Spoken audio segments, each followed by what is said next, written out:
Hey, hello everybody. How we doing? Hey, Samajala. Nice to see you again. Oh, just in time for lunch? Awesome.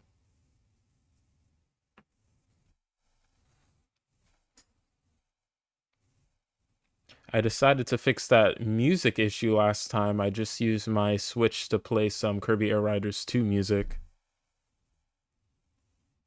Wait, no, sorry, Kirby Air Riders.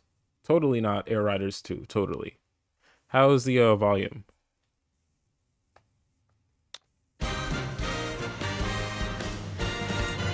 Doing well. That's good to hear. Okay, so I figured like before. Oh, let me hold on. Slow this down a little bit.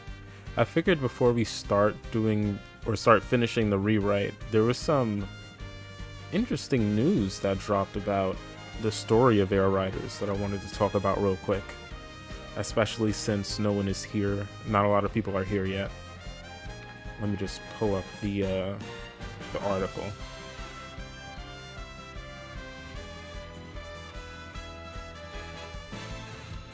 But it was quite interesting because it kind of reshaped everyone's views of the story.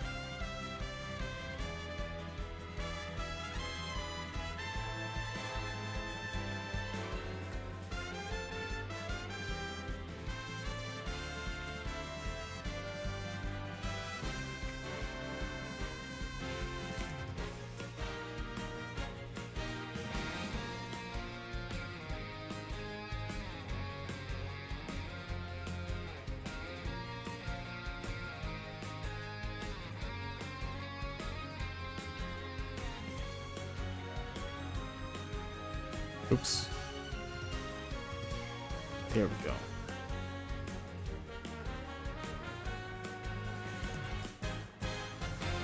This track is so good.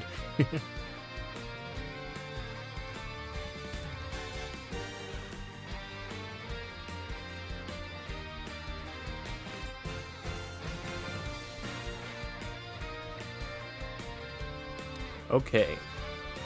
Let me make this a little bit bigger. There we go.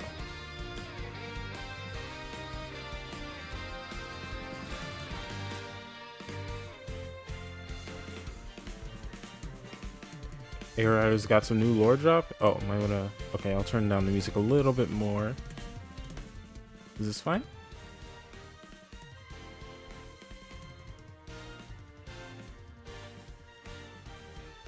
Okay, so as you can see, Zora does not possess malicious intent, and neither does Galactic Nova for that matter. It was the same in Kirby Superstar, which he first appeared in. He is a machine that simply receives requests as external commands, then does everything in his power to grant them.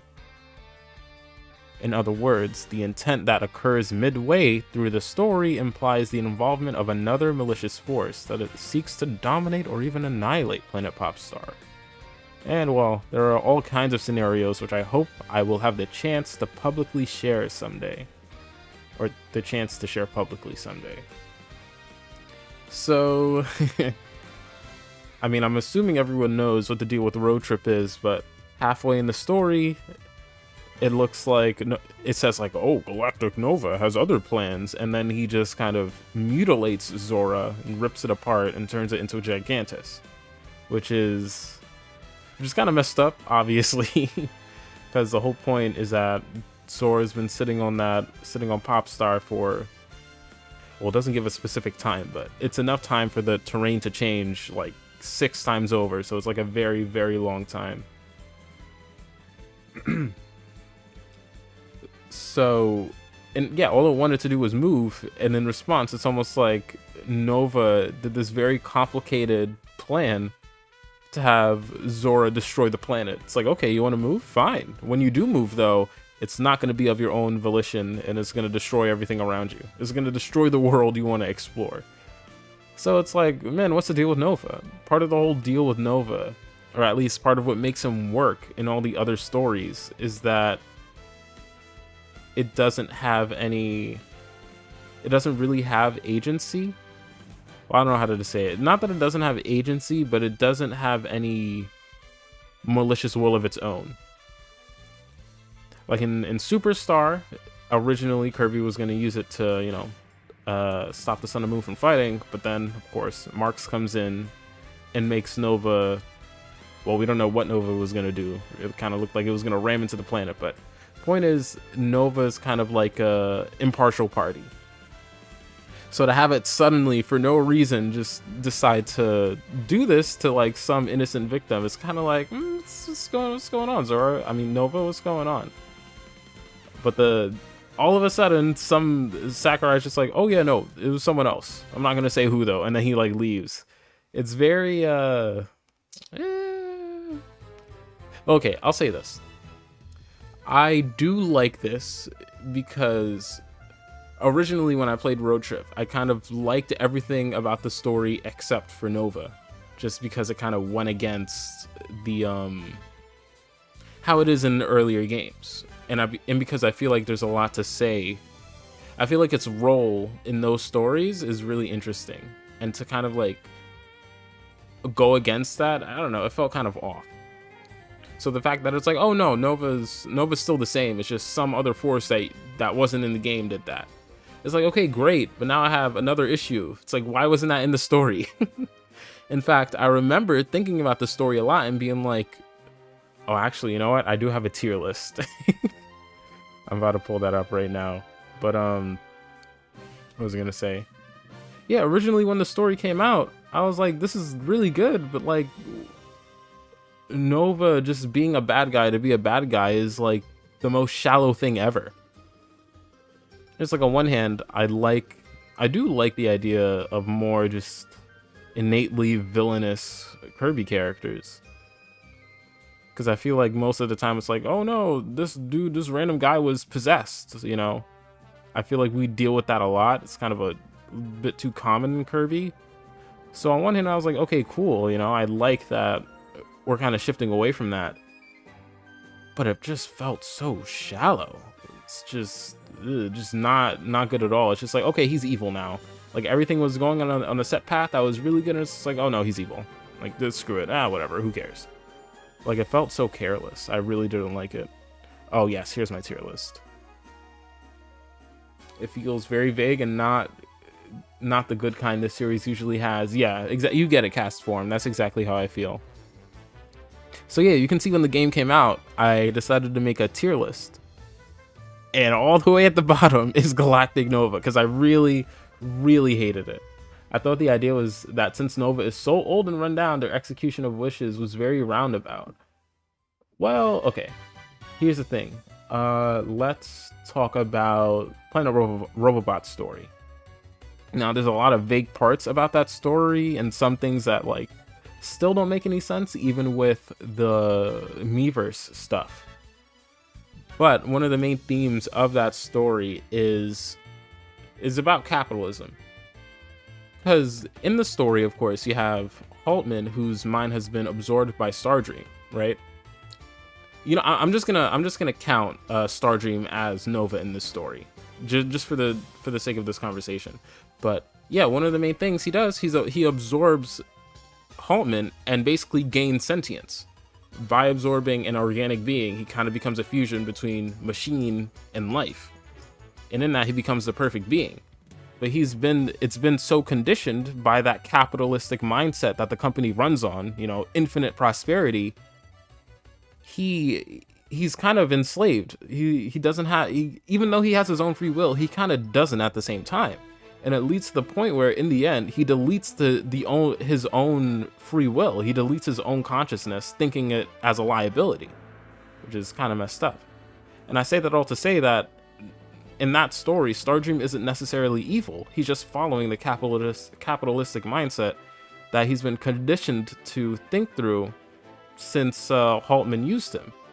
Well, I mean, we don't know how exactly that went down. We don't know if Haltman was like necessarily a bad guy since the start, but for all intents and purposes, I'm just gonna say that he wasn't hell-bent on exterminating all life in the universe, you know? So that's one of the stories I think is really interesting, because the machine itself doesn't have... the machine itself isn't malicious. It's just reflecting something that it's reflecting something human. It's like reflecting a human-made construct, that being capitalism. And it kind of says a lot that, you know, a machine that gains free will, it's simply just business. Yeah, exactly. Yeah, it kind of says a lot that when a machine gains free will, it's like the first thing that it thinks of is like, man, this like human part of myself, this part that gives me free will, this magical part of me that makes me like the ultimate fusion between life and machine. He sees it as a liability because it's like, oh, it doesn't feed the capitalistic mindset. This is a liability. I don't need it. I don't need it. You know, it's really interesting, and I like that part to Nova. So to see in Air Riders, at least at first, just having Nova just being like, yeah, I want to kill I want to kill everyone. Why? Because I feel like it. Because I'm a psychopathic machine. Just completely deflates the cool nuance he had in other stories. Stardream is a robot. It received commands and will do exactly as it's told. Exactly. And for the past, like, who knows how long, it's been fed infinite prosperity. Make sure, you know, make sure we're always gaining. Make sure we're always profiting. Drain planets for all they're worth, you know? Oh, let me change the music from these little, whatever tunes. I mean, these are nice, but very short. Yeah, that's why when the shift was made, when Sakurai is like, oh, hey, Nova actually, you know, he has no malicious intent. He's just doing as it's told. There's just another force that's, like, I don't know. How did he describe it? Let's go back to that snapshot.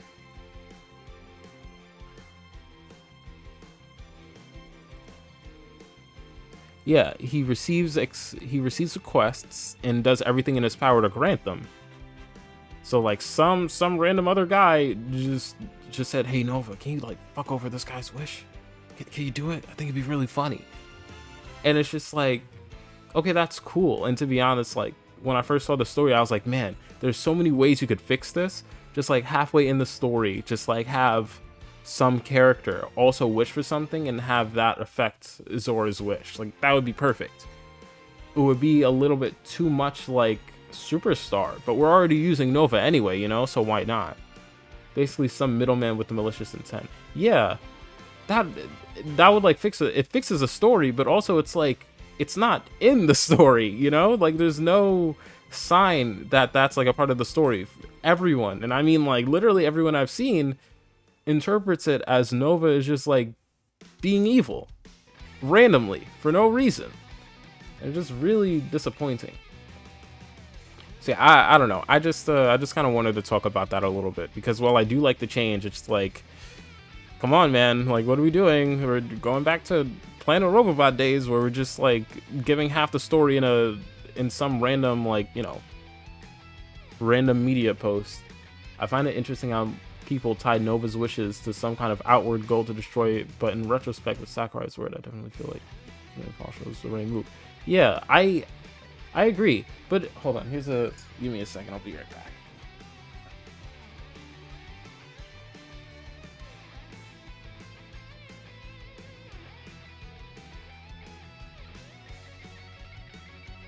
Okay, when the story first came out, I was like so I was like kind of upset. I was so upset with it. I just like wrote like 3 pages of notes, just like scribbling everything I liked and disliked.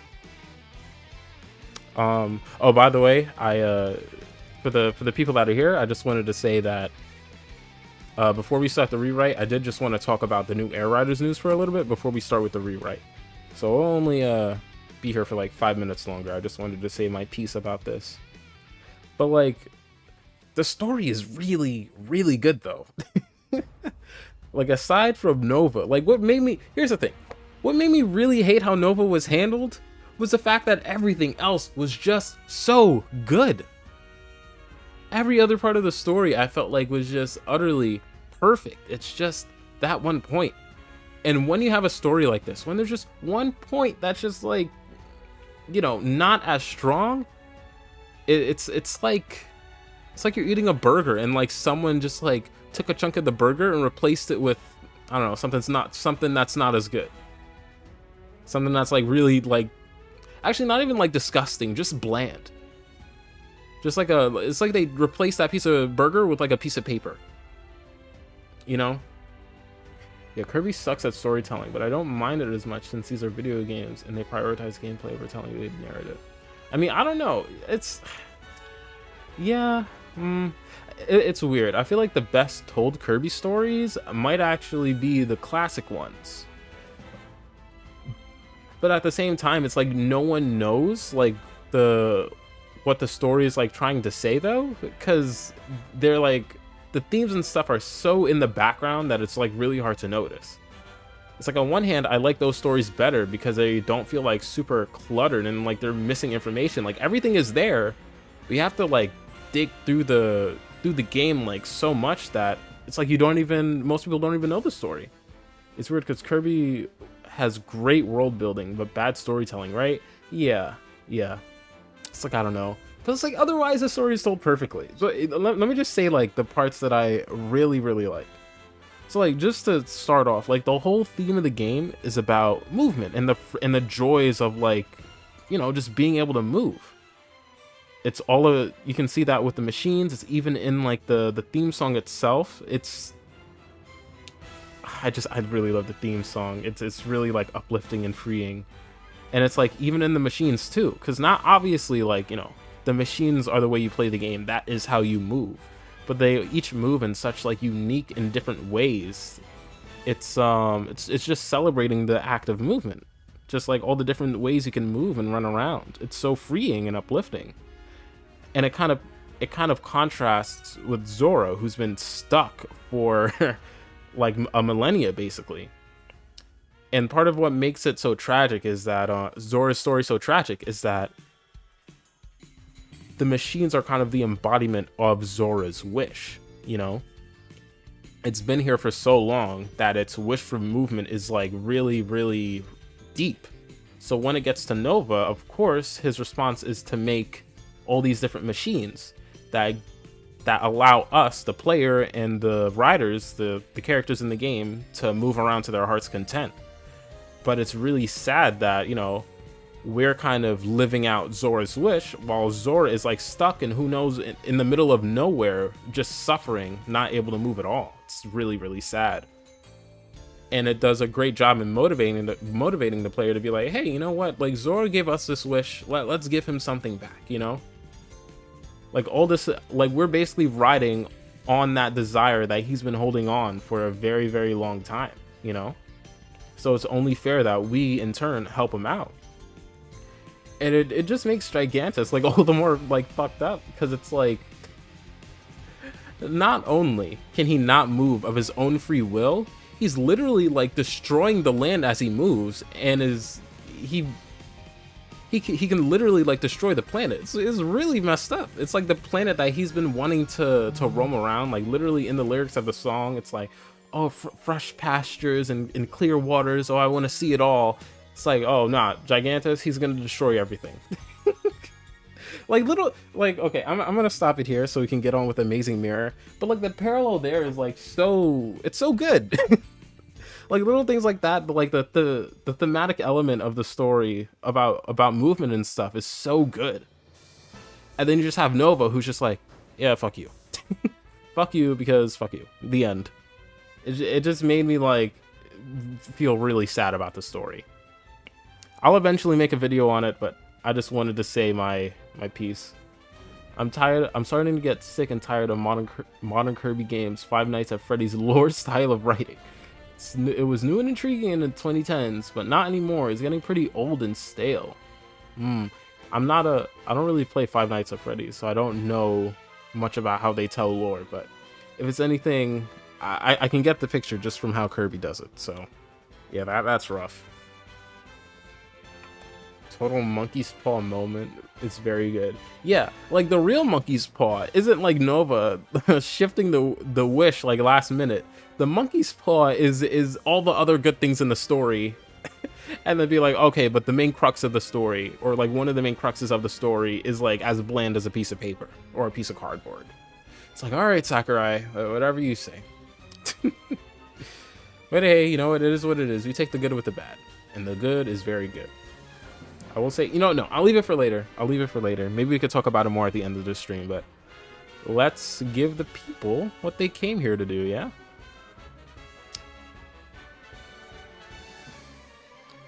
The lore runs so deep in Freddy's and so many pieces across multiple games. How many Five Nights at Freddy's games are there?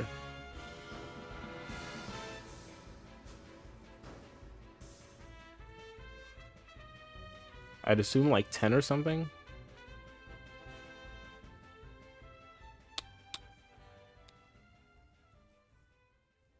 There we go. I don't really like this song. I will say, like, Air Rider's soundtrack, it's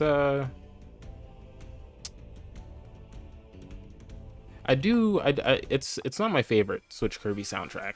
Honestly, it might be like at the bottom, but it's still good. Like, there's still some standout stuff. The other mainline stuff is just really, really good. Okay, anyway, let's get to it. Oh, let me drink some water.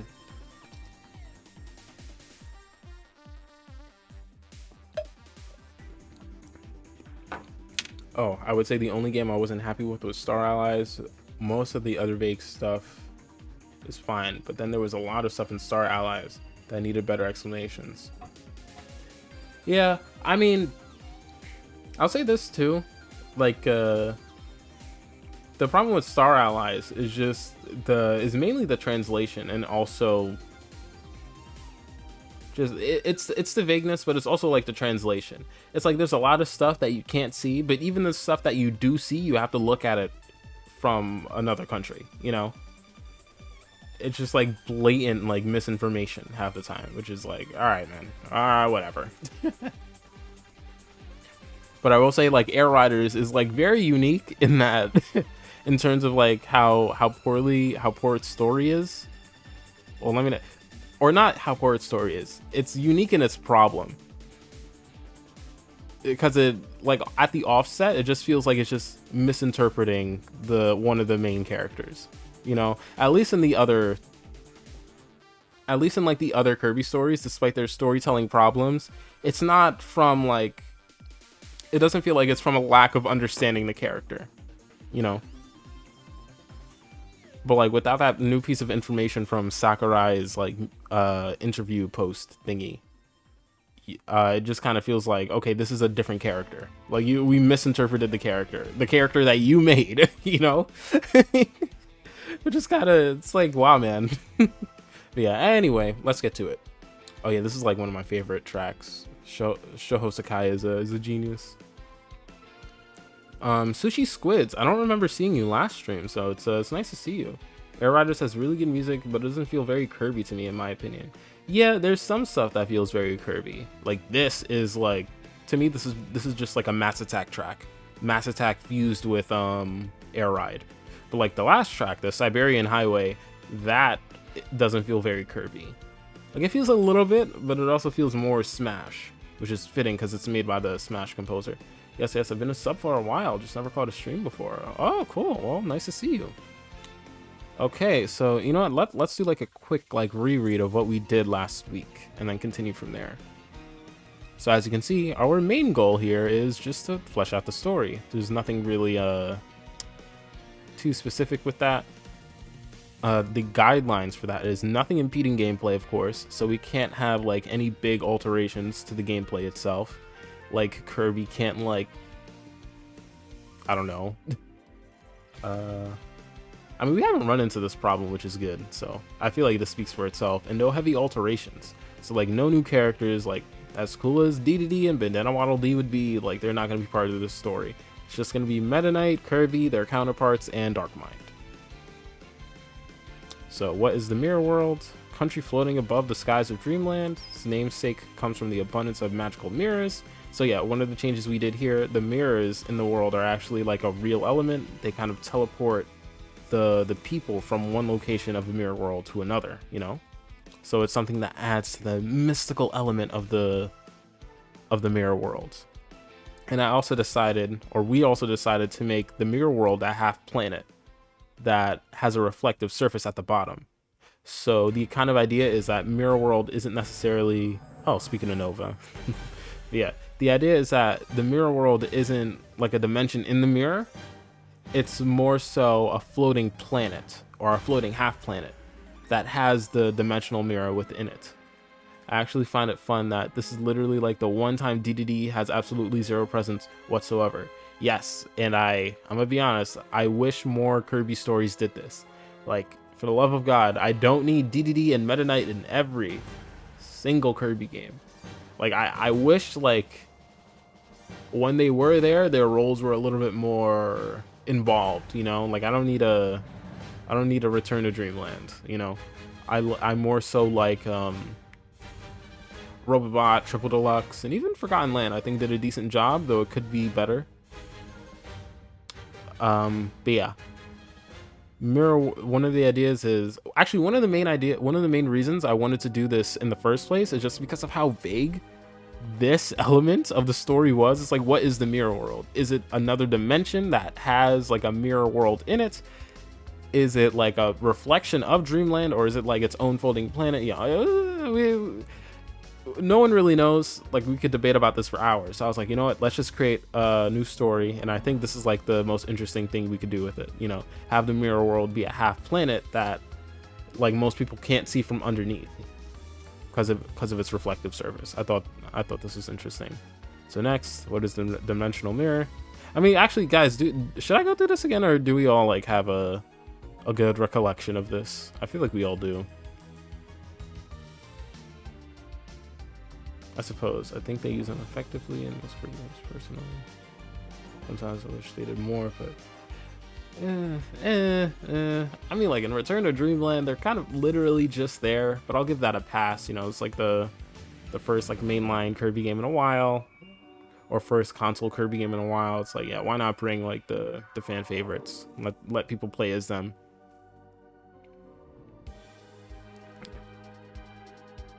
Yeah, okay, I'm just gonna go to where we left off. So we left off with Dark Meta Knight. And I kind of wanted to get down his inception first. I wasn't here for the last stream, but I don't want to impede progress. You don't mind? Okay, you know, yeah. All right, let's continue running through it. We'll be quick. And so, what is the dimensional mirror? This again is like another vague part of the story because we don't know what it does. The only thing it says is it grants wishes, which is kind of vague, and also it kind of overlaps with Nova, who already grants wishes. It's like, yeah, you could go across the universe to multiple different planets to gain star power to grant one singular wish to this massive clock genie thing, right? Or you could like just float up in the air a little bit and like wish on a mirror. You know, it's like, which is more involved? So it kind of the dimensional mirror kind of just feels like a better Nova in some aspects. So it's like, let's specify it a little bit. So I kind of wanted it to be a bit of a parallel to Dreamland. The dimensional mirror is the mirror world's fountain of dreams, where this is its like own mystical little artifact. So for one, like the mirrors in the mirror world, it can go anywhere. It can like teleport you to various locations, but instead of just being in the mirror world, it can teleport you anywhere, even like a reflective surface. Actually, I wanted to add a point here. Let me get a drink of water.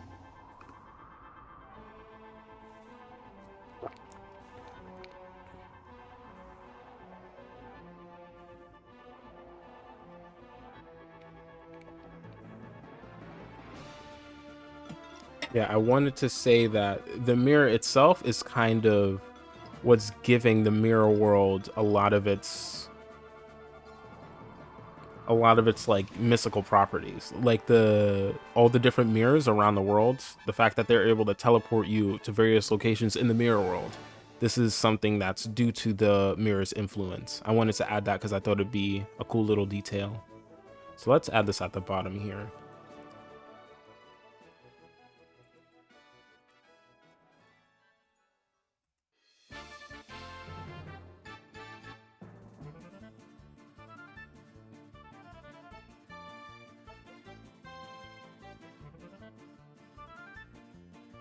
So I think that'd just be interesting, you know, kind of it also kind of mirror is the fountain of dreams, you know, giving everyone their dreams. So in turn, the mirror world is what gives the world its, you know, its mirrors, or its like magic mirror properties. Oh, you think skimming over Dark Mind would be good? Okay, let's just skim over Dark Mind. It was the next one anyway. Oh, you know what? I mean, we're almost done with this. So again, also we changed the dimensional mirror so to make it so that instead of just granting like wishes, we made it more so a little bit more thematically related to the mirror itself. So instead of just wishes, they change your appearance based on what you want it to be. So if you go to the mirror and are like, oh man, I really don't like my, ooh, excuse me, I don't like my like red hat. I want it to be, excuse me. I want it to be purple. Like, think you're a Cappy and you want your mushroom hat to be purple instead of red. Like, the mirror will do that, just as an example. And it could be very simple. In fact, I wanted to specify that nowadays in the mirror world it is, because in Dreamland, you don't really want, it doesn't really make sense thematically to have a lot of like super insecure people. So I wanted to make sure that the people of the mirror world only really wish for like small, like superficial, like minor changes, like hats or shoes or whatever. But in the past, I guess I don't really touch on it here, but I wanted to, yeah, gazing in the mirror will change your appearance. In modern times, only used for small, simple changes. But like in the past, let's say like the ancients, they may have used it for a little bit more, how do I say it, more complicated, more like insecure things, so to speak. Like, oh, you know, I really don't like the way I look. I think I look ugly, just as an example. And the mirror would change that for better or worse, but we'll get to that later. So yeah, Dark Mind. Oh, one last thing. Yeah, when changing appearances, the mirror stores thoughts and reflects the result to the desired change in the person. Oh no, not that. Yeah, and to grant wishes, like as a part of the process, the mirror stores bad thoughts, but it has no effect on the mirror itself. So the idea is, as it grants in the past, when it granted a lot of wishes, it would kind of store these bad thoughts that the person had when looking at themselves in the mirror and making these wishes in the first place. And while it did grant their wishes, it just kind of held on to these negative thoughts. It didn't like negatively affect the mirror or the way it granted wishes, but it could attract dark forces, like our friend Dark Mind over here.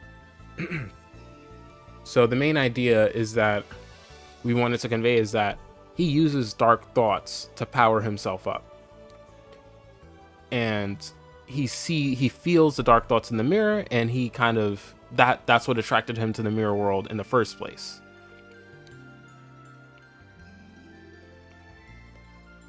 And he kind of uses the power of the mirror to create like a negative feedback loop in the people of the mirror world, and even on Popstar. So the idea is he uses the negative thoughts in the mirror, which are like very palpable, very, very negative, which are very powerful to him, to wreak havoc on the world. And I wanted to keep this part kind of vague. Just kind of make it so that whatever he's doing using the mirror's power, it's making people feel really bad. Could be like literally violent, could be like he's just making the world a lot more gloomy in general. But just, he creates havoc. I just kind of keep it vague like that. But basically, it causes people to have really negative thoughts, which only make him more powerful. As such, a negative feedback loop, which is kind of symbolic of the kind of mentality a lot of people can find themselves in when they think negatively about themselves, you know? Oh, also, someone in chat mentioned this really good idea, or this really good piece of symbolism where bad thoughts of the mirror kind of, or the labyrinth of bad thoughts someone can find themselves in, kind of mirrors the labyrinth design of the game itself, which is really cool. And the important part of Dark Mind is that he can gain power from all thoughts, both positive and negative, but he chooses to seek power from negative thoughts, because he kind of sees happiness and positive thoughts as fleeting, whereas negative thoughts, you can like really find yourself in a spiral, and you might like be in that spiral for like a very long time. Whereas happiness, you know, you're happy for a little bit, but then that can fluctuate. You can become like less happy very quickly. So I kind of wanted him to have a perspective of just like, oh, sadness is more long lasting than happiness. So why even like gain power from happiness when I could just gain power from negativity all the time? And I kind of wanted this to be a parallel to Meta Knight, since in the past he's viewed the lazy lifestyle of Dreamland as, well, or sorry, the laid back lifestyle of Dreamland as lazy and like a bad thing. And it's kind of implied that he believes everyone should live life like him and his crew, which is like training all the time. So I kind of wanted that to be a parallel where Dark Mind sees happy thoughts the same way Meta Knight sees the lazy lifestyle of Dreamland, which is like indulging yourself. He's like, that's like a waste of time. That's lazy. It's a waste of time. You shouldn't do it. So I kind of wanted that to be a parallel between them, which is part of what's gonna make Dark Meta Knight very interesting, because he's kind of gonna represent that kind of mindset Meta Knight was in Revenge of Meta Knight, and also reflect a lot of his more negative qualities. And yeah, so this is where we last left off with Dark Meta Knight. Meta Knight, who is used to training, isn't emotionally affected by the chaos of Dark Mind, because he's used to because his mind is so resilient. All the havoc Dark Mind is causing, he's not too affected by it, so he's not producing that many dark thoughts. And it's for the same reason that he doesn't take his crew, because he feels like he's the only one with the mind steeled enough to be able to contend with Dark Mind. However, Dark Mind is crafty, and he's able to see that Meta Knight's darker thoughts are a little bit more complex, which he uses. He's like, oh snap, like I can actually take this guy's negative thoughts are so complex. Like the things that he's insecure about, the things that really make him tick, are a little bit more complex, and I can use that. I can manifest that using the mirror's power into basically my foot soldier, which is where Dark Meta Knight comes in. So yeah, that's what I say here. When Dark Meta Knight goes to the dimensional mirror, Dark Mind uses the mirror's power to take the bad thoughts from Meta Knight. As we said before, the mirror is able to store bad thoughts within itself, but instead of just storing it, thanks to Dark Mind, he's able to manifest that darkness that the mirror collected into a physical form, aka Dark Meta Knight. So yeah, that's where we last left off. Now we can get into the real meat and potatoes. Who is Dark Meta Knight? So actually, yeah, we'll split that up into two different sections. So we have what is Dark Meta Knight, and now we have who is Dark Meta Knight.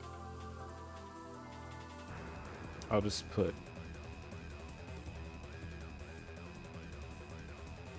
backstory, or just how he was created. Hello, Justice. Nice to see you. Excuse me. Right now, we're finishing up our rewrite for Amazing Mirror, and we're talking about who is Dark Meta Knight. We went through each of the characters, and now we're talking about Dark Meta Knight. And as you can see, Dark Meta Knight embodies all the toxic traits of Meta Knight, specifically his insatiable desire to become more powerful. To me, this is like one of Meta Knight's like more interesting qualities. I said before, one of my favorite Meta Knight stories is the light novel, where he summons Galactonite to get stronger, even though he knows that Galactonite has the potential to destroy planets and endanger a lot of people.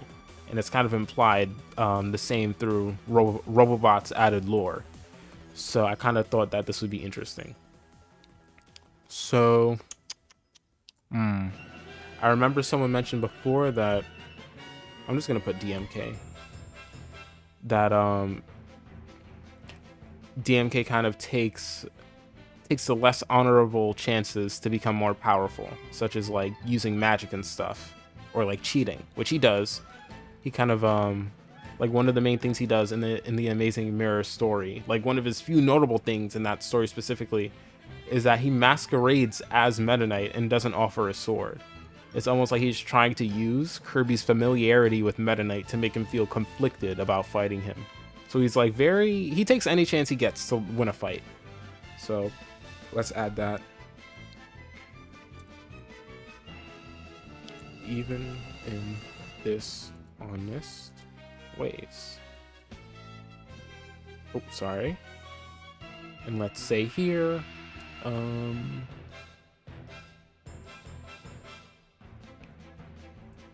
yeah, very sneaky, very much so.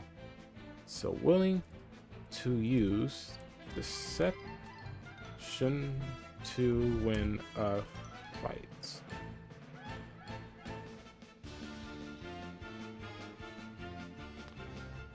Or actually, no. Instead of willing to use deception, let's be a little bit more overall. Let's say willing to capitalize on an opponent's vulnerabilities to win fights.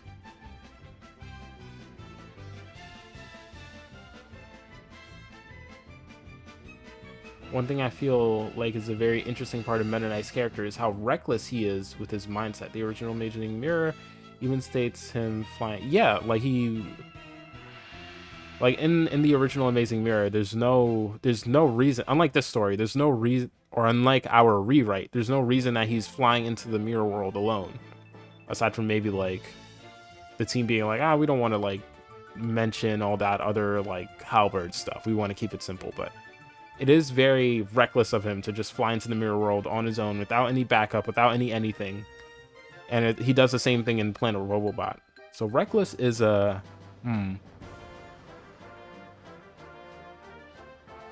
Should we incorporate that into Dark Meta Knight's character? Because it is like one of Meta Knight's bad traits. But isn't necessarily something that he feels is a bad trait about him? Because,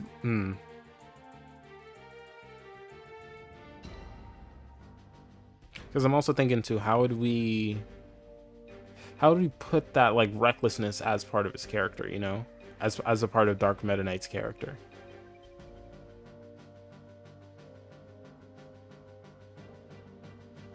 You know what? I'll put that on the shelf for now. Obviously, Dark Meta Knight has no crew.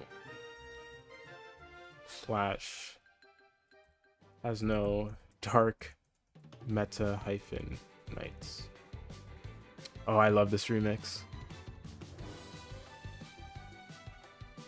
One thing you would have to do if you include that is for Dark Meta Knight is how you showcase it in the story. Yeah, that's what I'm saying. Like like I said, he's very calculating from what we see of Dark Meta Knight, and he's willing to capitalize on an opponent's vulnerabilities.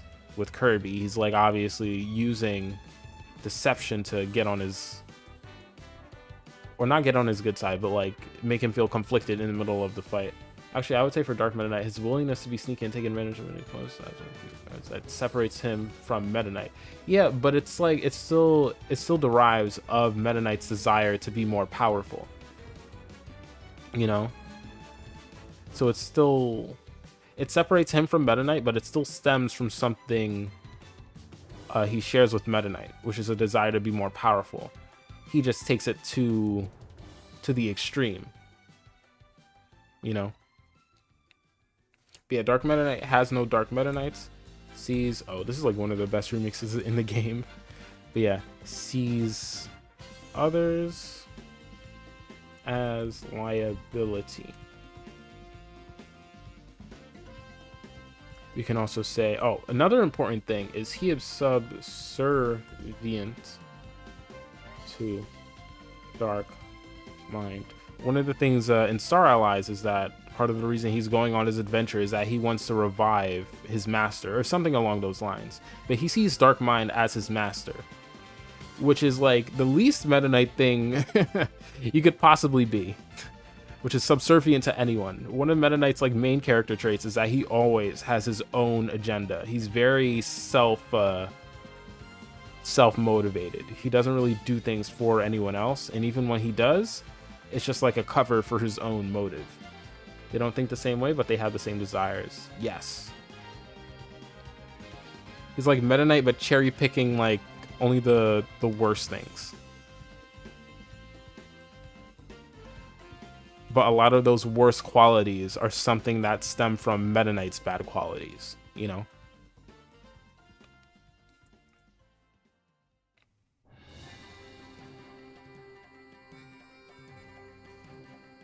Yeah, exactly. Meta Knight is individualistic. Exactly. But this I wouldn't even say is necessarily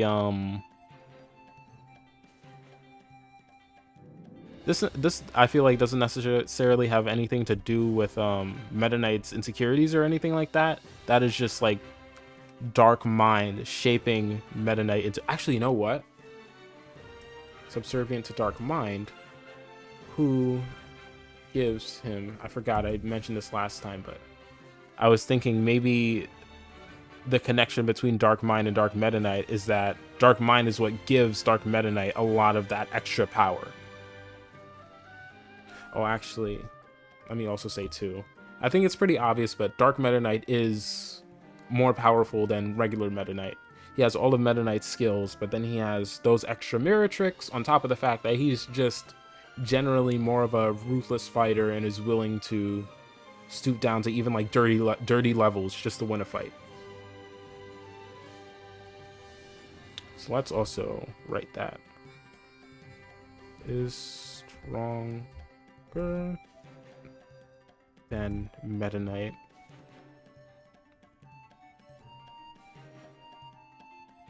Or let's just say more stronger physically. Because obviously Meta Knight is stronger in other ways. There's more than one way to be strong.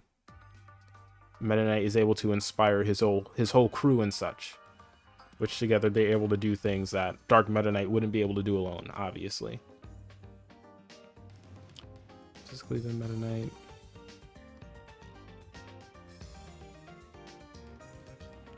Who gives him his extra powers. Mirror abilities. I'll just say mirror magic abilities. I'm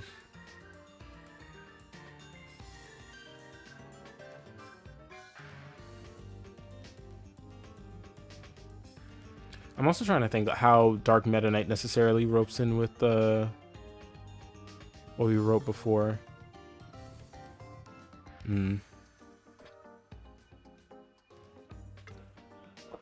I don't know about being more skilled.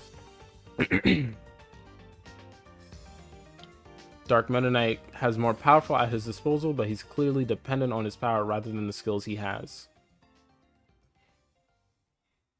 Yeah, that's why I specified more stronger physically.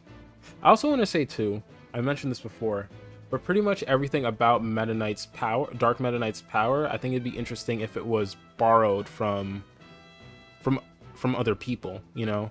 And the only thing he actually has that he could call his own strength, so to speak, I only say that in quotations, but the only thing he could call his own is the way he takes advantage of others in their fights to win.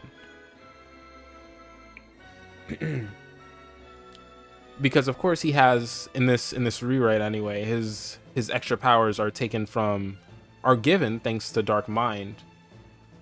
But even the skills, even the sword skills that he does have are from Meta Knight himself. Oh, I like that. Yeah, I think it's a fun idea.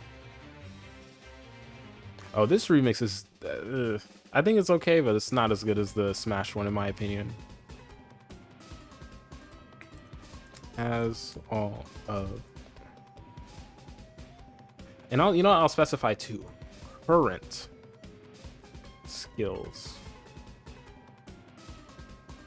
Because of course Meta Knight is the type to train and become stronger and develop his own skills, whereas Dark Meta Knight seeks other powers and such, external powers and such.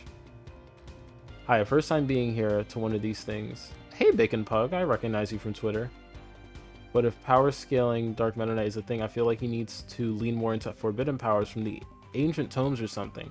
I mean, yeah, one of the main thing, I guess that could be a thing for like after this story, which I do want to write on. I kind of want to touch on Triple Deluxe's story after we finish this, to see how it would fit in with the other modern games. But yeah, all his powers are from Dark Mind and Meta Knight respectively. Has all of Meta Knight's current skills, along with power gained from Dark Mind. Dark Meta Knight, his worst character traits are his only real strengths that belong to him alone. Exactly. The only parts of his character that he can call his own are like the dirty cheating parts. So maybe it'd be cool at the end of the story to kind of like strip him of that. Like, this wouldn't be like a major gameplay change, but like maybe after we defeat him and he shatters, we see this like pathetic like dark energy that like disperses. I think that'd be interesting. You might want to fix the dock screen. Ah, great. This problem again. I forgot it wasn't just for the music.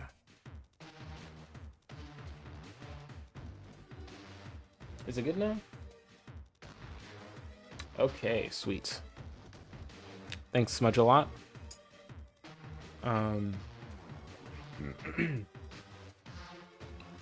What else? What else?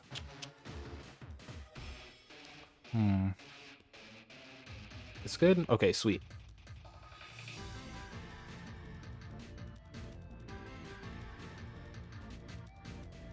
Yeah, basically when you remove all the power, what remains? And it'll... Okay, yeah, I'll write that in.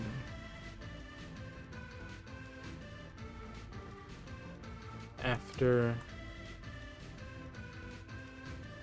defeat in final fight,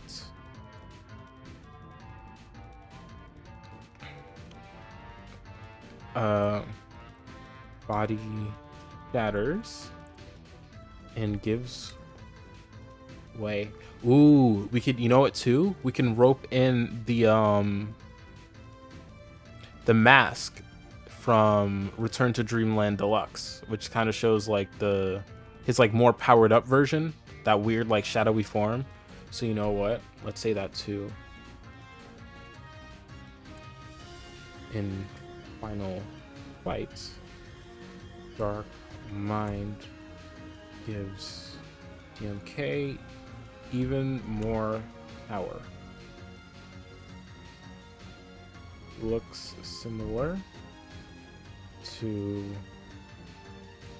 Turn to Dreamland Deluxe mask.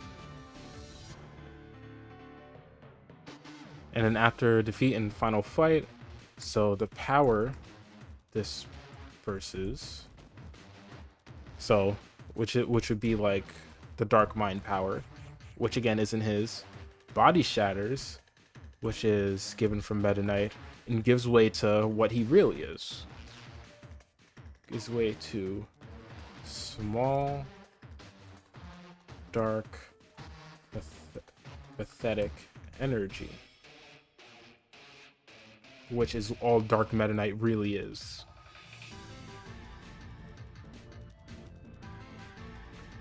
Which also disperses into nothing. I feel like that'd be interesting.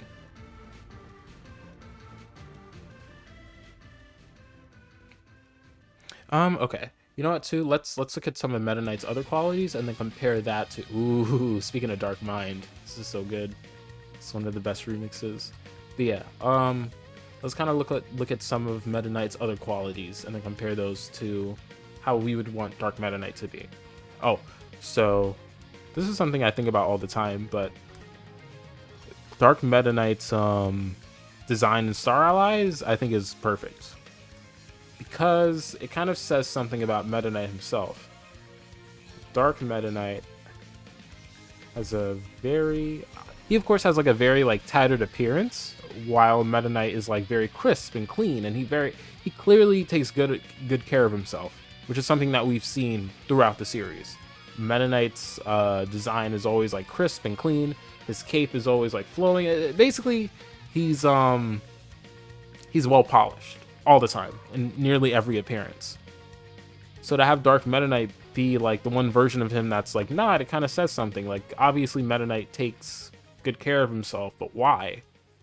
And the way I interpret it as is he kind of uses his appearance to inspire his men. I think, like, his wings are damaged, his mask has a big scar in it, the most notable difference. Yeah. Well, not even just that. He has a big scar in his mask. He has, like, a bunch of scars and scratches all over his body. Like, he clearly has been in a lot of fights, but at the same time, he doesn't feel the need to actually, like, clean up his appearance to make himself feel, or to make himself seem a little bit more comforting to other people. He could use his appearance as a smudge a lot. That's perfect. I'll write that too. Uses scuffed appearance as a scare tactic. Just another way he's like a bit of a scummy guy. But yeah, Dark Meta Knight doesn't see the value in keeping his appearance clean. The clean opposite of Meta Knight, who uses his noble, or uses his, I don't know what to call it. I'll just say who polishes his to inspire his men and others who look up to him.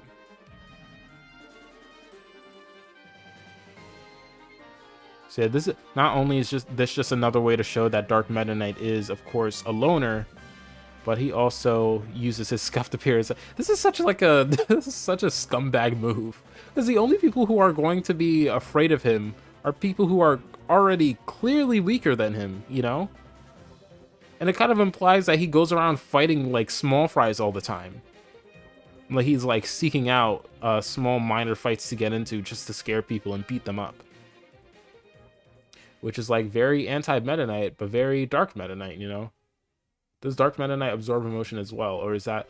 I would say that's specifically a Dark Mind exclusive thing, which is what keeps the relationship between Dark Mind and Dark Meta Knight so strong. Ooh, you know what? And maybe that's why... Maybe that's part of the reason he uses this as a scare tactic, and why he would like go around beating up like small fries. It would be to instill like more fear in them, which Dark Mind is then able to use and then give to him. It will be kind of a roundabout parallel to the way Meta Knight is able to gain power in his sub-games, you know? So you know what? Let's say that too. Uses scuffed appearance as a scare tactic. And then doesn't gain power from negative emotion, but still instills fear and discomfort in people to later gain power from Dark Mind. This is a brilliant tie-in. I could not agree more. Possibly he starts out as a recolor, but after the 4 Kirbys beat him so badly, that's why he looks like this in Star Allies for added plots. That's funny. I mean, I don't know. I kind of just I kind of like the idea of him just like getting and intentionally getting in a lot of fights. Ooh, you know what too? We can also say he views strength as shallow. Fight big guy, get strong. Well, not even fight big guy. Fight guy and get strong. And this would kind of parallel against Meta Knight, who clearly knows there's a little bit more to getting... There's a little bit more to strength than just fighting people. It's in rallying a crew, inspiring strength in others, that sort of thing. Strength in numbers and such. Like, very clearly, Meta Knight wants to get strong. Ooh, you know what? Maybe this is a story where he, like, fully learns that lesson through Dark Meta Knight.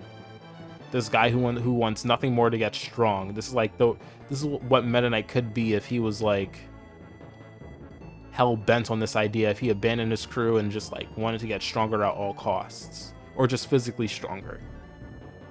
And maybe this is where he realizes that, man, I don't just have like obviously like my physical strength and my skills, but I have strength in the people around me, like my crew and in my ally Kirby. Maybe we could work that in the story, but we'd have to see. We'd have to figure that out.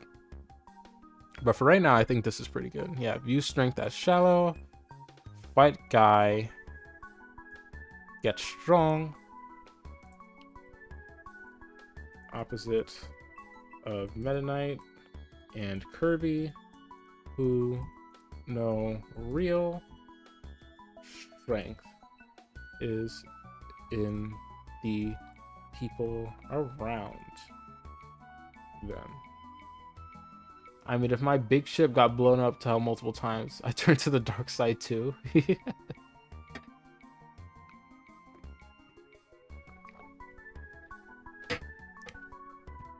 Okay, let's see what we got.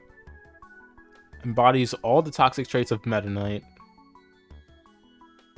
Not only does he embody, I also want to say embodies and expands on. So, like, not only is this, like, Meta Knight on his worst day, this is, like, Meta Knight if he was on his worst day for a few years. But not even for a few years, but just, like, continuously. Embodies and expands on all the toxic traits of Meta Knight, specifically his insatiable desire to become more powerful, even in dishonest ways. Willing to get his hands dirty, of course. Is physically stronger than Meta Knight. Not because he's necessarily more skilled, but because he already has all of Meta Knight's current skills. So not only does he match him, he surpasses him because he's getting fed like all this dark mirror power from Dark Mind. And of course, he's willing to capitalize, and I'll put in parentheses, like using Meta Knight's appearance to trick Kirby. Has no Dark Meta Knight, see everyone's a liability. Yeah, Dark Meta Knight. Oh, I think it froze again. Ugh.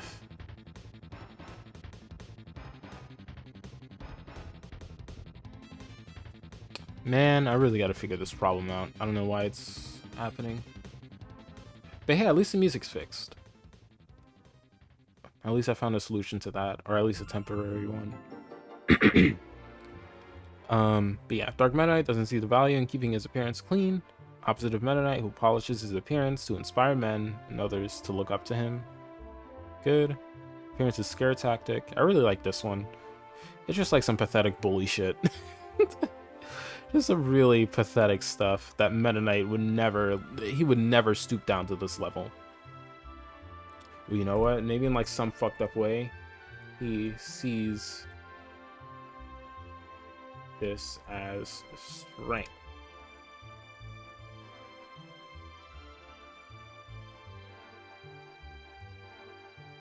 Doesn't gain power from negative emotion, but instills fear and discomfort in people to later gain said power from Dark Mind. I guess it makes it sense to say Dark Meta Knight doesn't hold back while Meta Knight does. Exactly. Yeah. Like, not only does he not hold back, he's like actively, like, if he saw like a really strong opponent who was in like a temporary weakened state, Dark Meta Knight would capitalize on that. And he would feel like he got stronger from like fighting that weakened opponent, even though they're clearly not at full power. And yeah, he sees strength as shallow. Like, oh, you fight a guy and you get strong. And that's it. Like, no matter their condition, you know? We can also say, like, maybe he looks down on those weaker. Not only does he look down on those weaker than him, he also looks down on strong people who have, like, moments of weakness. Let's say that. Looks down on those weaker than him. And, I mean, yeah. And those who are strong but display weak moments, which is maybe why he's so hell-bent on taking advantage of vulnerabilities. Like, maybe he sees strength as something that you're always... Ooh, yes, okay. Maybe he sees strength as something that you always have to be. Like, you must never show a moment of weakness, which is why when he sees someone else, like, display a moment of weakness, he's so, like, hell-bent on taking advantage of it. He's like, oh, you're not strong. If you're, like, taking a moment to enjoy yourself, if you're, like, taking advantage of this so-called lazy lifestyle... Oh, and it would mirror how Meta Knight thinks in Revenge of Meta Knight, you know?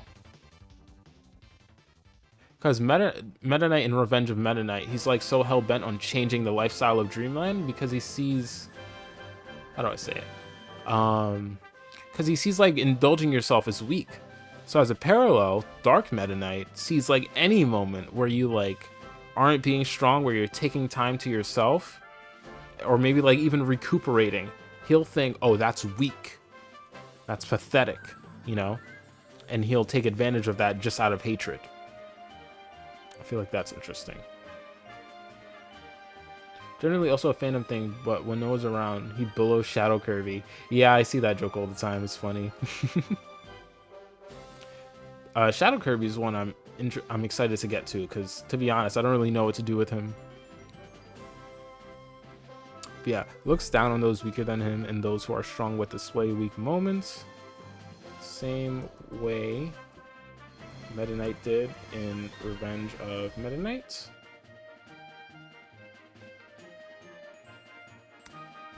Where he seemingly despised those who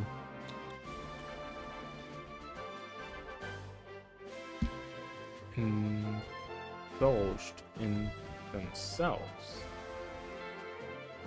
Perfect. All right, I think I like a lot of the stuff we put down.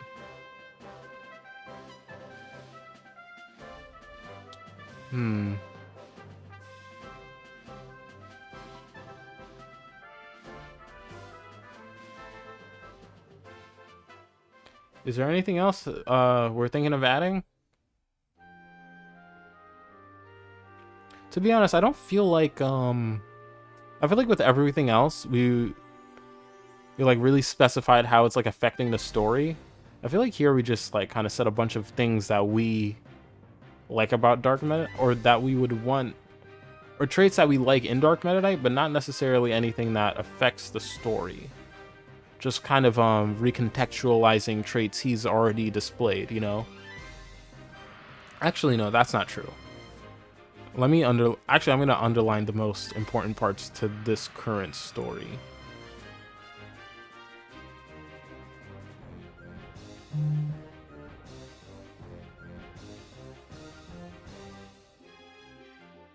Like this, I think this is important, and this is important. I feel like we got his motives, and oh yeah, that's also true. His motives. Yeah, these are all his mode. Anything that doesn't like necessarily directly affect the story, like the fact that he gains power from Dark Mind, which is part of the reason he's subservient. We got his motive, and I think that's important. Yeah, you're right, Smudge, a lot. Yeah, everything here is good. We're solid. Okay, I think we're done. Because no one else has said anything specific they want to add. So let's go on with the next part. So, wait, did we not do Meta Knight? Oh yeah, we did in this segment.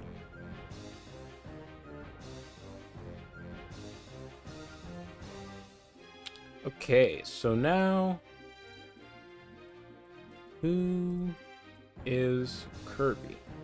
Or rather, what is... Oh wait, we have to talk about the most important part. His like most important impact of the story, which is him splitting Kirby.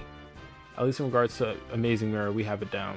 Yeah, I think, yeah, this is all good for screen freeze. Thank you, Smudge, a lot. You know what? Let's go to Top Ride for the music. I really like Top Ride music.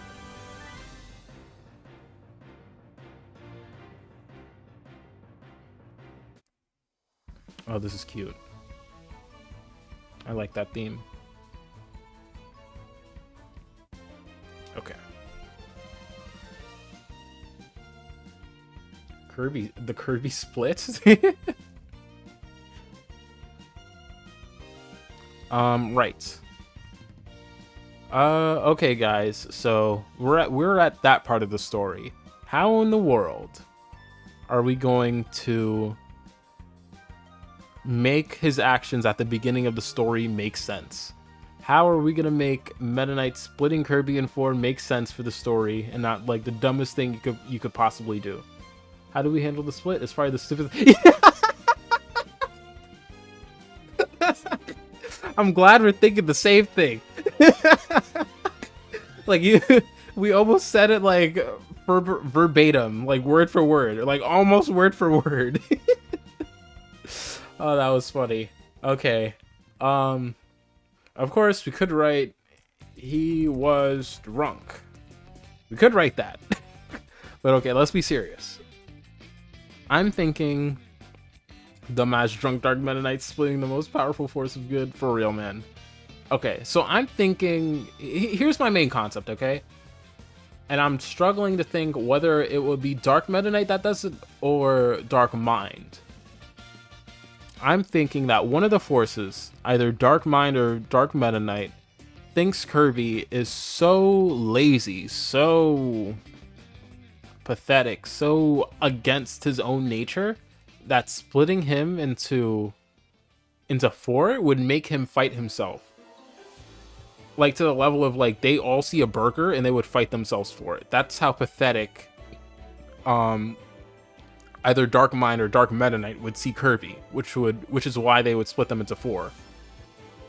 Because I also kind of want that to be like a theme of the game, like being against yourself. You know, there's Dark Meta Knight who's very clearly against Meta Knight, who is against himself. But Kirby is like he's clearly very willing to accept himself and work with himself. Aside from making him weaker, quote unquote, he'd attempt to just make reflections mess up Kirby's motive. To be honest, I don't even think like making him weaker is necessarily... I feel like it's fine to have them all the same. Wait, Dark Meta Knight's fighting habits of picking fights could be a stand-in for the split. What do you mean exactly? Oh, we could also say this is like Dark Meta Knight's mirror powers, obviously. Hold on, I do think I wrote this down. I wrote down an idea for this a while ago. Wait, yeah, I posted it. Hold on. Posted it on twitter.com. Oh, I love this track. Because it's like low-key a remix to Yogurt Yard. Ba ba ba ba ba da. Ba-da-ba-ba-ba-ba-ba. It's like it's basically Yogurt Yard. Like when I first heard this in the trailer, I was like, Yogurt Yard, Yogurt Yard.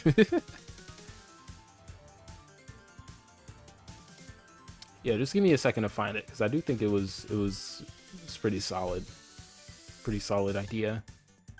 Oh, I see, like 4 times the challenge for him on purpose. Yeah, like he thinks that Kirby is like so lazy and against his own odds. Like honestly, it might make more sense for Dark Meta Knight to come up with this idea and just do this on his own. Like maybe, Dark Mind, like at first doesn't even register Kirby as a threat, just because he's like so happy and chill and positive that he's. I said this before, but I think it'd be a fun idea to have Dark Mind. Not only does he intentionally gain power from negative thoughts, like he just sees like negative thoughts as a more viable mode of power, but he's just like disgusted by like happiness, which is why despite all that all the dark thoughts in the mirror being there since like ancient times, he's only now deciding to gain power from the mirror, because up until then he's like, since Planet Popstar is like such a like happy positive place, he's just been like, ew, I'm not stepping foot on that planet, that place is fucking disgusting, like people are happy there all the time, ew, it's gross. You know, I think that'd be an interesting idea. So like maybe that's why he like doesn't even register Kirby as a threat. Meanwhile, Dark Meta Knight, who knows who Kirby is because he's like taking form from Meta Knight, maybe through that he sees he only sees Kirby in like the worst light, the same light that maybe Meta Knight saw him in the past, maybe during like Revenge of Meta Knight. Maybe I'm just kind of spitballing here.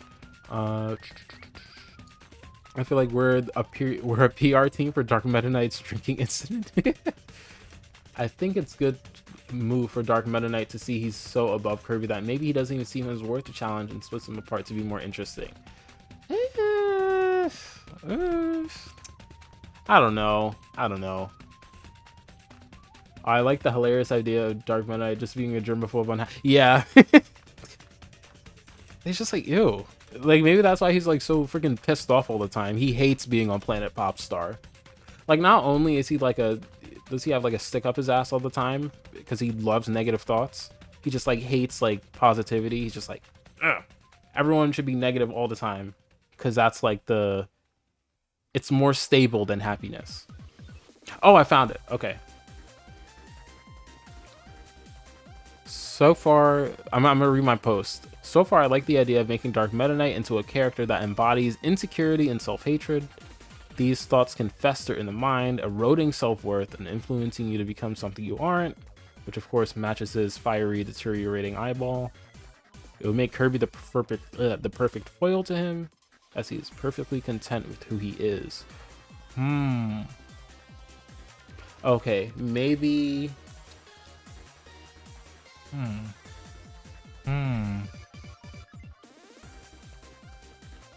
Yeah, he has a very positive relationship with himself, literally embodied by his ability to. Okay, so I'm thinking I think I'm onto something with my idea of having like the villains believe that by splitting into Kirby, he would get into infights amongst himself because they're like so.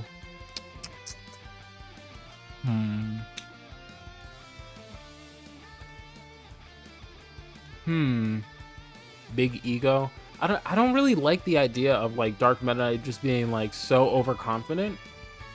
He's just like, Kirby, I'm gonna split them into 4 just to make this more of a challenge. It's like, that's Vegeta. that's just Vegeta. I feel like I kind of wanted it to make it match the themes of the story a little bit.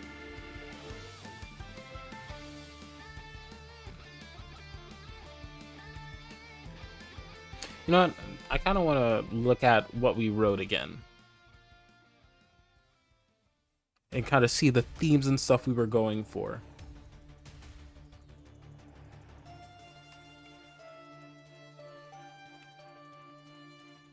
They're slightly different. I'm just throwing stuff at the wall to see what sticks. Yeah, that's kind of what I'm doing too. I feel like making them different would be like That would be like a simple way to make it interesting, but not very like symbolically interesting. You know what I mean?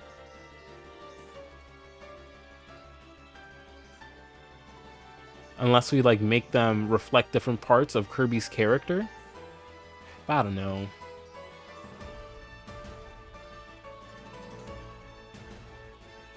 Okay, let me get out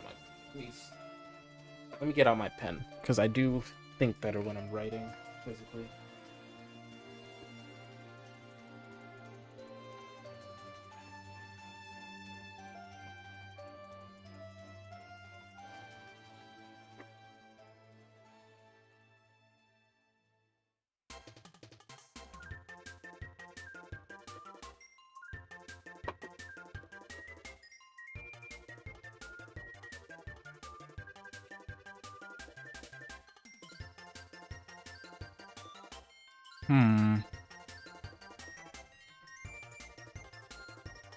I guess now we have like so many pieces to the story that all kind of have a connection despite not having a main theme that we can get a main theme from this.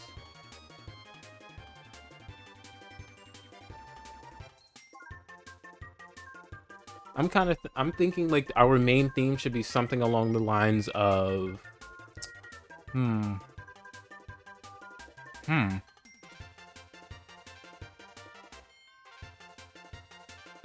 Damn. I kind of wish we streamed a little bit sooner because a lot of the stuff that was floating in my mind, like the first stream, is kind of gone now, and I have to like recollect it.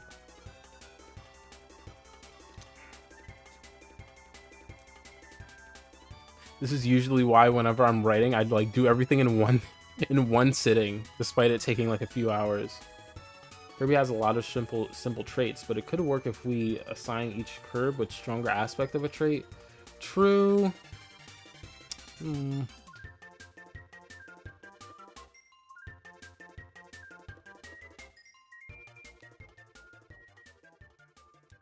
Like a mirrored masochist? I guess we point it down. What? What are we talking about? Oh, Dark Mind. Talking about Dark Mind's like obsession with dark thoughts and stuff. I was like, what, Big and Pug, what are we talking about? Just saying anything at this point.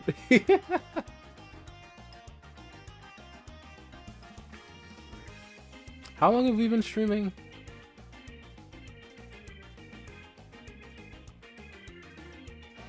Oh, about like an hour 30.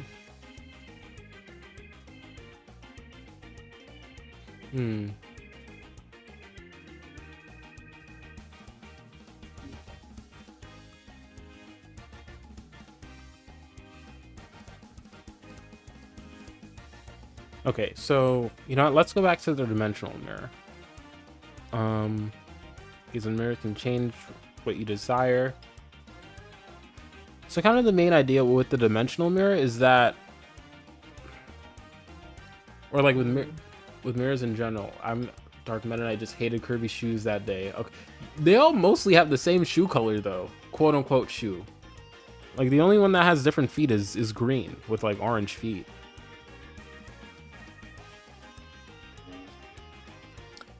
Yeah, like one of the main themes with the dimensional mirror is like insecurities. Because the only reason you're like usually making a wish in the first place is because you're insecure, which is where all those dark thoughts come from. Or that's like why the mirror has so many dark thoughts within it. The only reason you would come to this thing in the first place is if you're insecure. And when you're insecure, you're usually like at odds with your own self. You don't like something about yourself.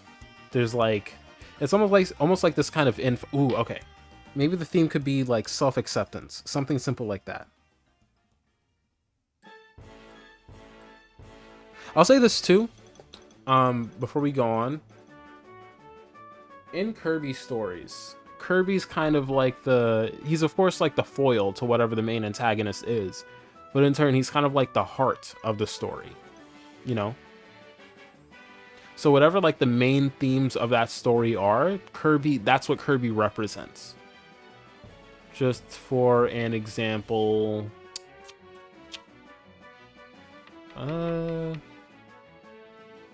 Kirby's Dreamland 2. Dark Matter wants to disconnect everyone. He wants to break the rainbow bridges and like make everyone isolated. Right, which is why he breaks, assumedly, or rather not assumedly, more so, that's what him breaking all the rainbow bridges is meant to represent. He wants everyone to be as isolated as him. Of course, in turn, Kirby's meant to represent connection and friendship and all that stuff. The main themes of the story are to not like self-isolate. Like even if you're jealous, you should still go and try to connect with other people. Isolation is only, how do I say it?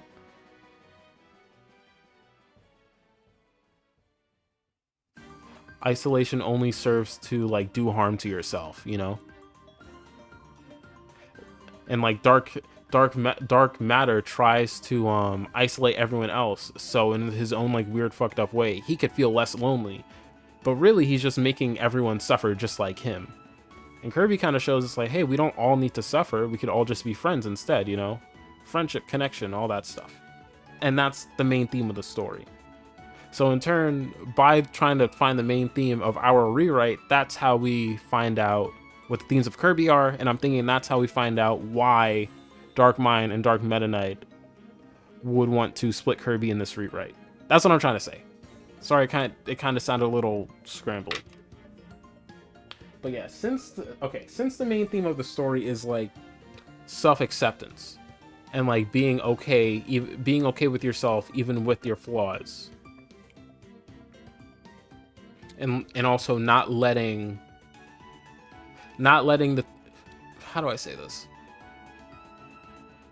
Because like one of the main things with the mirror, of course, like I said, is you're only really coming to this mirror if you're insecure about something about yourself, right? And not in the way is like, oh, you know, like how it's used, at least in our story in modern times, where it's just like, oh, I want to change my color. Like, we're not talking about that. We're talking about how it was used in the past, and or how in our story how it would have been used in the past by like the ancients, where they would say stuff like, oh, I feel ugly, oh, I don't like how I look, oh, I don't like XYZ about myself, you know? They're very clearly insecure with like various parts of themselves, which is why they would use the mirror to change it.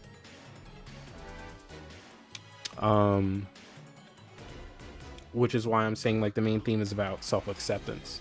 So maybe don't let your differences make you a worse person. You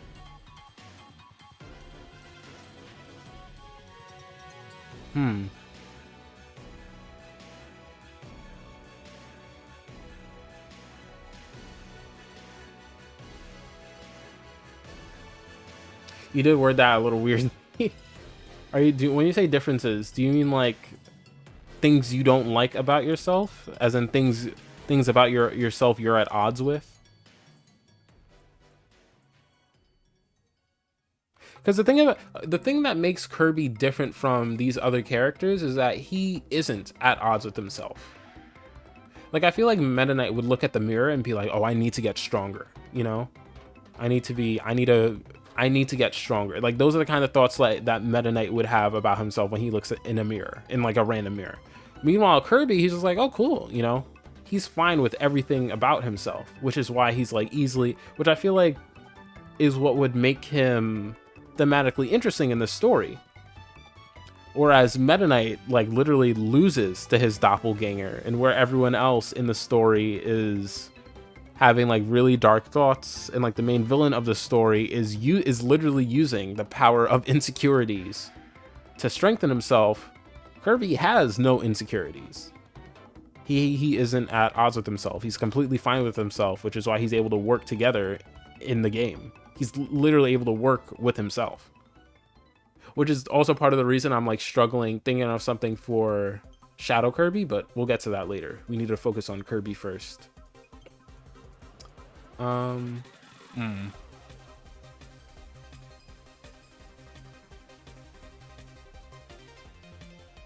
Let me write a section for themes. I mentioned this last stream. I was like, we'll put this section in when we need it, and I think we need it now.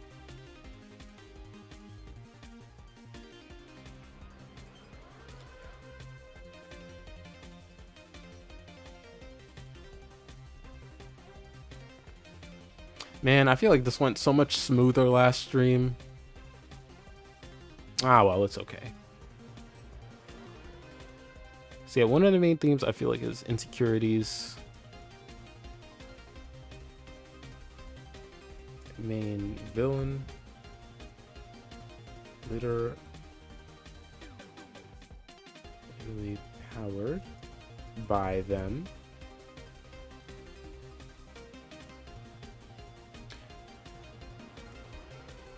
Because I also want to say too, like, when you look in a mirror, you're usually like looking at things to, you're looking at your own appearance. You're thinking about yourself.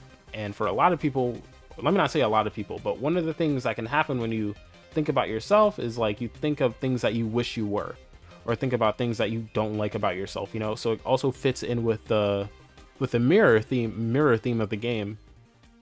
That last stream was the broad strokes, that's why. Now we're getting into the nitty gritty of the finer details. True, true. Ah, yes. Pink Ball Activate, one of my favorite themes. I love hearing this in City Trial. Yeah, main villain powered by them. And also too, hold on. Let's look at Dark Meta Knight again.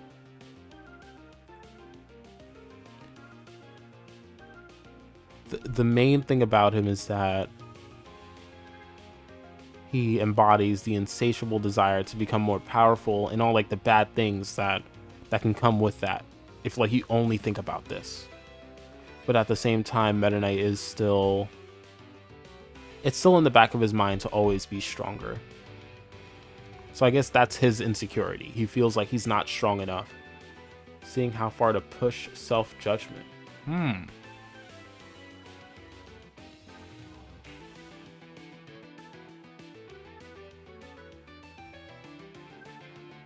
Yeah, that's because I also don't want to have it where it's just like, oh, self-acceptance. You should be fine with yourself. Because I do think a level of self-criticism is good, right?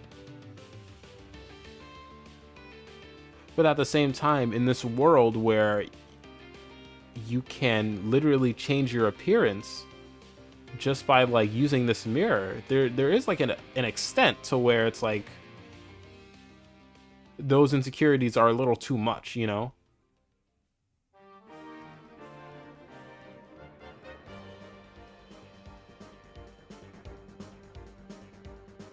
So seeing how far to push self-judgment, I do like that. So I'll put that in.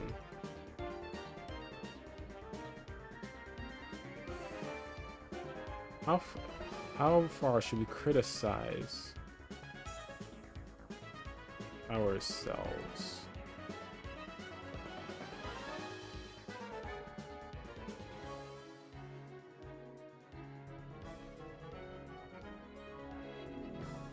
Because I mean, I feel like a lot of people have had a moment where they think about themselves and it's just they wish that they could literally change themselves, you know? Where they almost wish they were a different person. And I guess the mirror is kind of a reflection into that. Like, Meta Knight wishes so much that he was stronger, but at the same time, like, when he looks in the mirror and he sees Dark Meta Knight, this is that person he would be if he really went for it, if he, like, went all the way with becoming stronger, you know? Oh, Puppeteer, yeah, I love that theme too. That's another one that I really like to listen to. I will say, at first I was disappointed that the main Kirby composers wouldn't be around for this game, but I like that they're almost here in spirit, you know?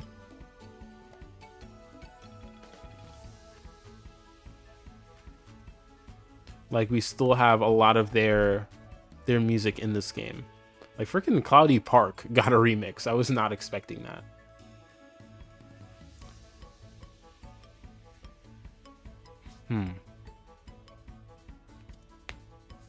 Yeah, main villain powered by them. Mirror harbors them.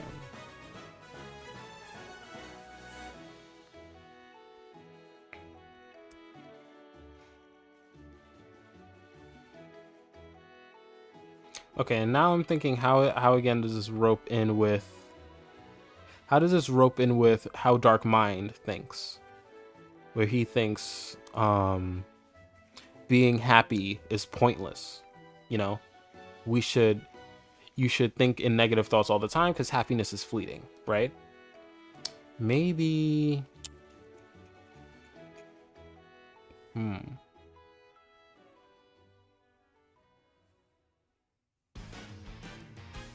Hmm.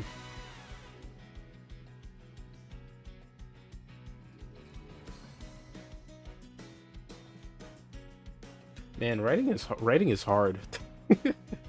Or maybe I'm just not in the right headspace right now. I don't know.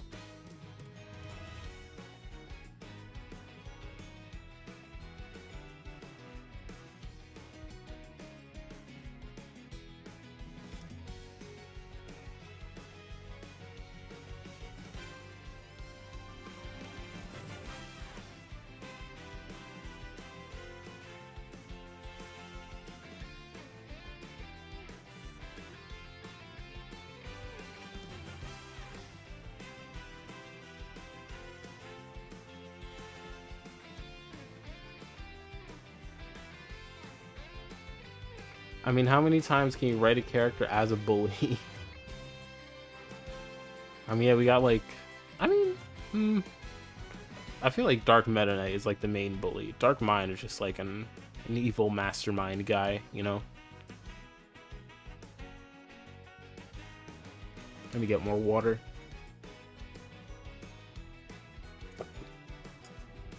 Gotta stay hydrated.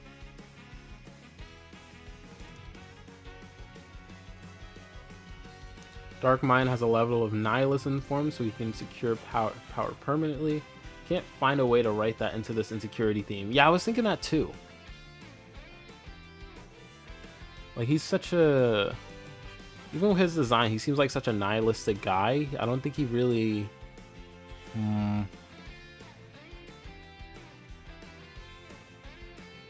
Ooh, okay. Maybe... Man, Dark Mind is a really... They should like write a story with Dark... Oh, wait, no. Okay. I was about to say they should write a story about Dark Mind and Meta Knight, but then I remembered that Dark Mind, or this Dark Mind that we're talking about, is our own creation, not one that's actually canon. I was gonna say they should really make a Dark Mind and Meta Knight story just because of how parallel they are. But okay, I'm thinking maybe part of the reason Dark Mind sees like insecurities and stuff is so palpable is that it kind of parallels Meta Knight's view of his own insecurities. Like when Meta Knight sees, when he looks in the mirror and stuff, or when he thinks about, rather, when he thinks about himself and he thinks, oh, I need to get more powerful, it's kind of like a never-ending wish, meaning he's always improving, which is why he doesn't necessarily see that insecurity as a bad thing, despite the fact that it can very clearly develop into something bad. Ooh, you know what? And I feel like that's a very real thing. Like, people motivated by their insecurities, despite it not being very good for their health or their mental health in the long run, you know?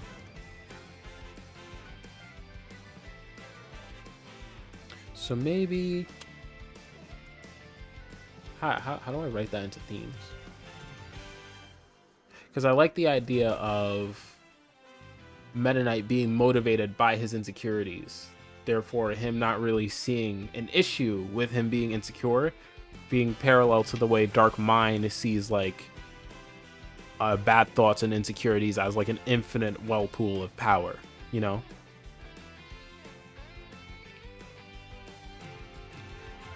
The same way Dark Mind is like, oh, I love like the negative feedback loop things like insecurities will give you. Meta Knight's like, oh, I love insecurities because it will make me continuously feel more, it will make me continuously achieve this goal of being more powerful, despite the fact that I won't end up, or despite the fact that I will never not feel the need to become more powerful. Still can't let myself forget the fact that the magical half of the ancients made a mirror that houses an entire mini universe fueled by bitchy emotions. Well, I mean, in our rewrite, it's just the mirror just houses the negative emotions. It doesn't hold an entire parallel universe. But that's just an hour rewrite. As for like in the main canon, it could go either way. Because they're so vague with the mirror world and stuff. Which is part of the reason I'm writing this. I wanted to do this in the first place. Maybe... Okay, someone mentioned in the last stream something interesting about Shadow Kirby.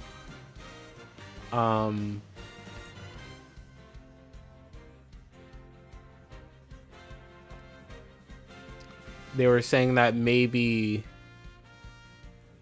Dark Mind like looked at Kirby and took out the traits and like almost like misinterpreted a lot of like Kirby's traits to make him like more negative. Like that playfulness would be like mischievousness, that hunger would turn into like greed, stuff like that. So maybe maybe that'll be the thing. Like maybe Dark Mind like misinterprets Kirby's whole deal. He like sees these positive like emotions and stuff as something that'll burn out eventually. And he sees a lot of Kirby's traits as like as something, how do I say? It'll be similar to Meta Knight, where he misinterprets a lot of Kirby's traits as something negative. Like, oh, that's self-indulgence, that's greed, that's laziness. When really it's just, you know, self-indulgence on its own isn't bad, you know? So maybe we can have Dark Mind think that by splitting Kirby into 4, like, he'll get in his own way. Like, these traits that haven't caused, or the self-indulgence that hasn't caused Kirby problems up until this point. He's like, oh, by splitting Kirby into 4, they like what they won't even get far in the mirror world. They'll fight over some burger, you know? Like, he won't be able to work together with himself. He's at odds with himself.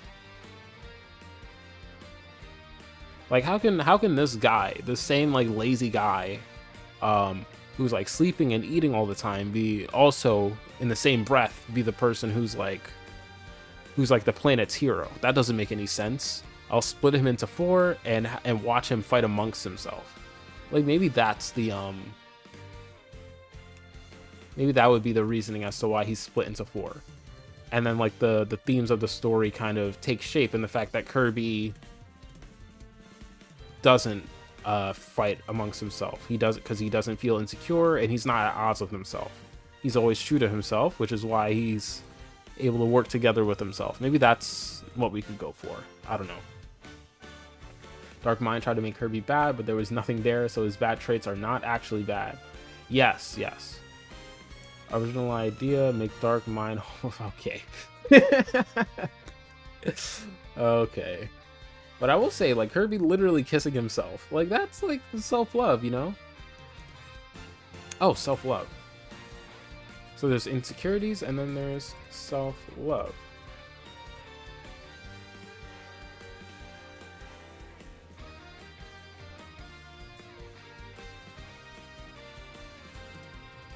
Maybe that could be the theme of the story.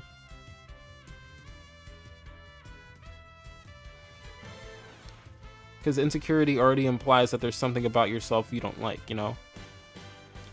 And you know what? Like I said before, there are instances of people who use their insecurities as like a motivation to improve themselves. But just like on the fact that they are insecurities, it kind of makes it kind of means that their motivation like will burn out eventually if they're not doing it because they love whatever they're working towards, but more so the fact that they're just insecure, you know? Still can't believe they turning. Well, it's because in 3D it's hard to work with, and the fact that Kirby can't kiss like half of the game because he has something in his mouth, unless like like car mouth Kirby like shoots the entire car into Bandana Waddle Dee's mouth.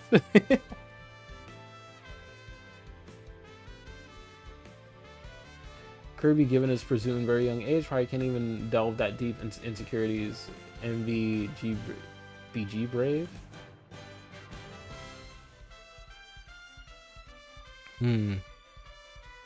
Okay, you know what, let's try writing what I said.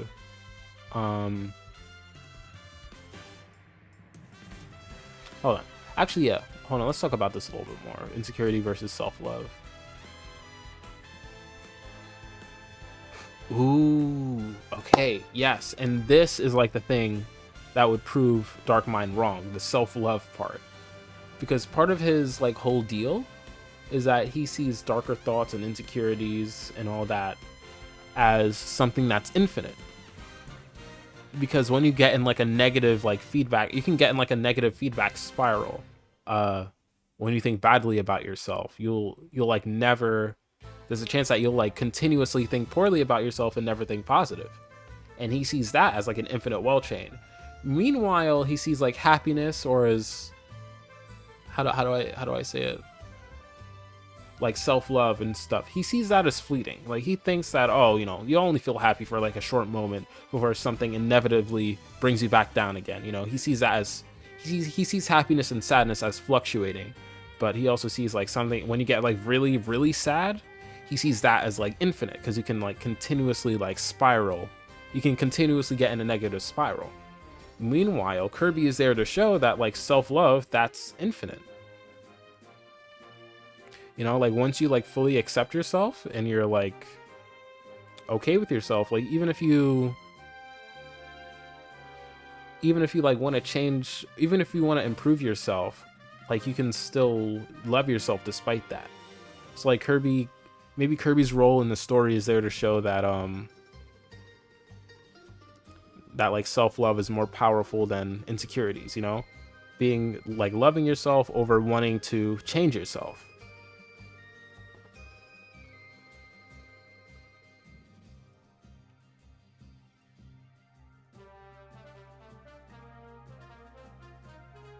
Self-love can take you to higher highs than insecure motives. Yeah. Okay, I think we got our theme here. Random, but maybe later on we can just write off the symbol on Shadow DDD's hammer that represents that negative spiral. Oh right, like the bunch of circles. That's a good point, Bacon. Like instead of 3 circles, it's like a spiral. I like that. And I do think in Dreamland 3, I believe, like one of the artwork has like a spiral on DDD. So it could even so not only would it like represent our theme here, but it could also just be a cool callback to Dreamland 3. Like Shadow DDD already is. Yeah, you know what, I really like this. Are we good with this? I think this is like a really good theme here for the story, and I feel like it matches what we've said already.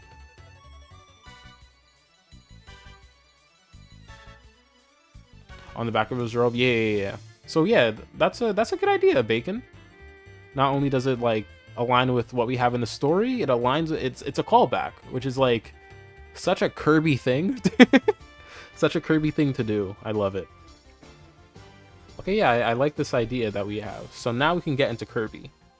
So split into 4 because Darkmind.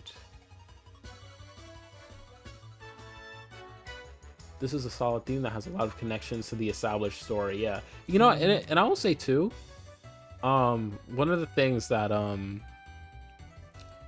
I feel like the developers do, they write out the concept first and the story after. kind of like what we did. We wrote the story first and then the theme after. It kind of just followed suit. So yeah, I think this is good. But yeah, split into 4 because like Darkmind / Dark Meta Knight view Kirby as against himself or against his own nature, and don't believe he'll be able, or just believe that he'll get in his own way. That is literally their process on stories. Yeah, basically. And I think it's nice because like that's like one of my favorite things about Kirby.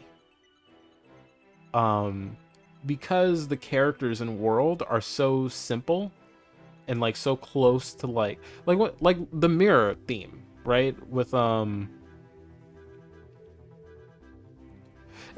sorry, the all the characters and stuff are so simple. They're like very close to their core concepts. Like, what is a mirror? Oh, you look at the mirror and you're usually thinking about yourself. Like and the theme of the story is about self-love, you know? The game about mirrors, and you use a mirror to look at yourself. Of course, that story would be about self-love. And of course, like Forgotten Land, for instance, this theme of like forgotten civilizations. Actually, no, let me not. Let me stop distracting myself. Let's focus on this story.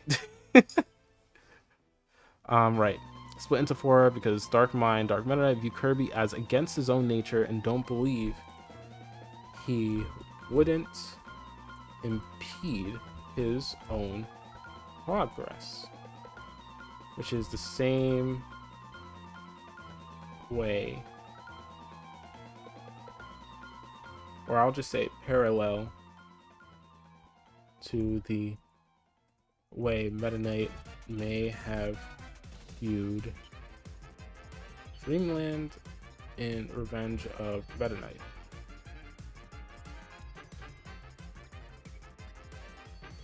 Or not even Dreamland, just Kirby in Revenge of Meta Knight. Just against his own nature. Because you know what it is too? It's like, how can you be so self-indulgent yet so completely relaxed in your own body, you know?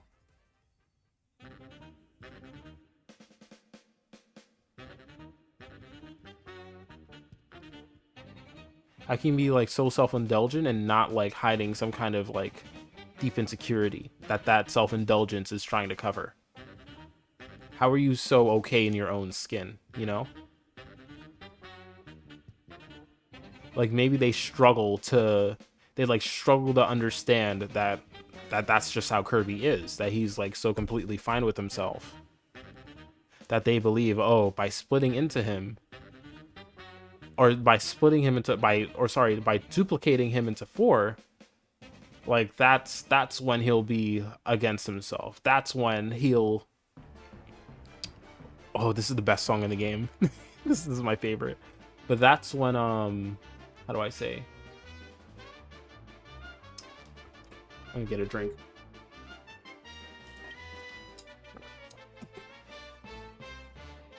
Actually, let me just write this down. Believe that by splitting Kirby, what was he gonna say? He will impede. Wait.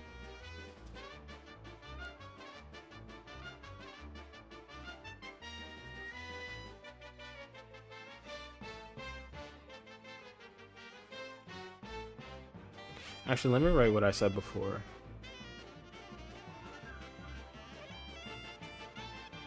Question how he can be so self-indulgent yet so secure in himself.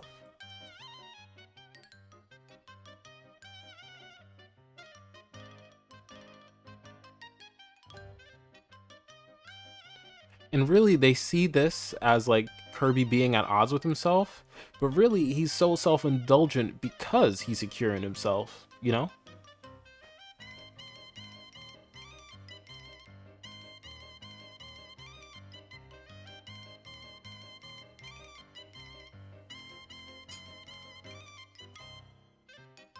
Oh, how do I write that there? And it's like, because they question this, they think like by splitting him.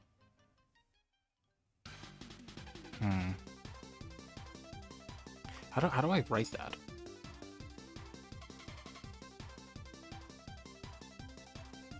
A lot of the time in scripts, whenever I come against a roadblock, I'll just like do a bunch of underlines and leave it, but I don't want to write this now.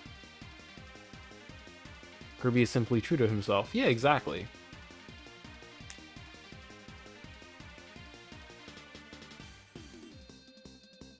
And I also want to have it in the story where it's like, whose mindset do you want to have?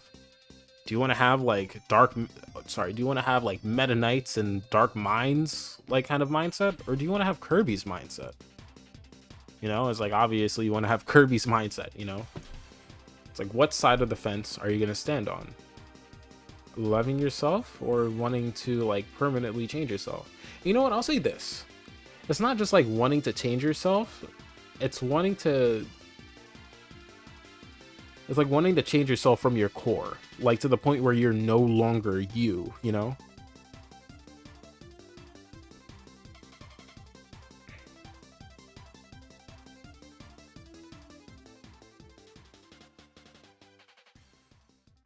Which of course fits in with Sectonia, but that's for after we write this.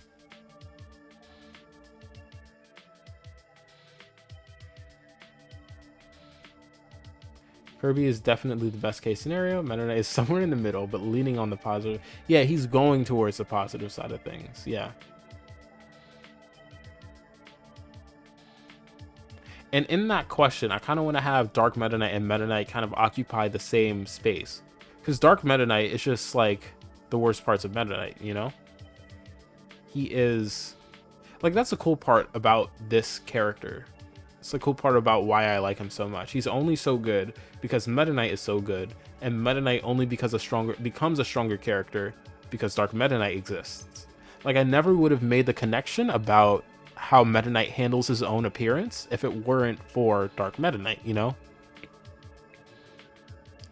I wouldn't put that connection together. The fact that Meta Knight probably takes care of his appearance so much just so he could inspire his men. Whereas Dark Meta Knight doesn't really care about his appearance, partially because of the funny thing we said before with him wanting to scare people, but also because he has no one he wants to inspire. He has no one he wants to look his best for.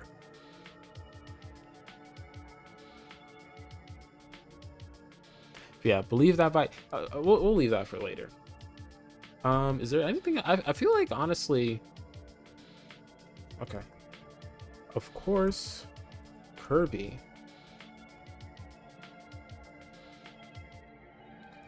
is so self-indulgent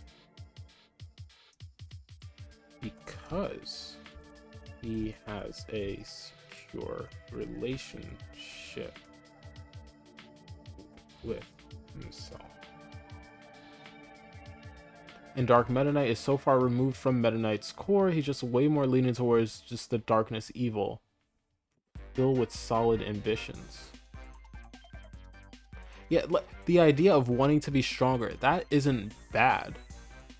But it's like, what does that mean exactly? And it kind of shows that that idea of wanting to become stronger is just like, it's very insecure. You know, because there's more than one kind of strength, but the fact that Dark Meta Knight fixates on this idea that I need to become physically stronger, I myself need to become stronger, and it ends up in this never-ending goal. It's kind of it's just very insecure with himself. Like, he just never believes he's strong enough. Meanwhile, Meta Knight, of course, doesn't just see his own physical strength, but also the strength he has in his crew and his allies. So again, the idea of wanting to become stronger isn't bad on his own, but Dark Meta Knight is just, it's like, that's not all it is it? It's also just the fact that you're just insecure in your own skin. I feel Dark Meta Knight could be a cool look at what makes Meta Knight Meta Knight. Yeah, exactly. There's never, but they also clearly do understand it. There's like, all the crumbs are there, which is the most Kirby story thing you can do. Just have a bunch of crumbs. Well, let's change the music. Yeah, just have like a bunch of things that hint to something more complex, but just not really do anything with it.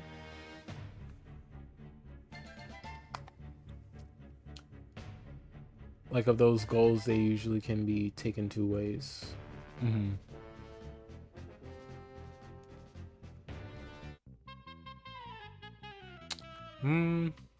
I, I, I wish they remixed this. Would have been nice.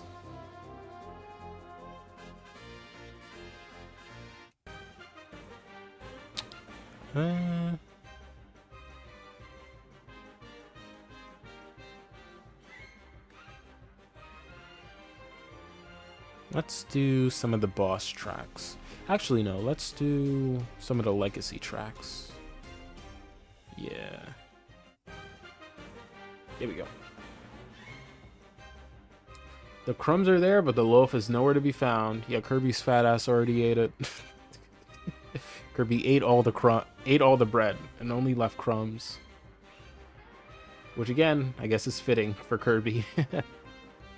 Yeah, of course, Kirby is so self-indulgent because he has such a secure relationship with himself. Really, the people who are at odds with their own... Ooh, yes. Really, the people who are at odds with themselves are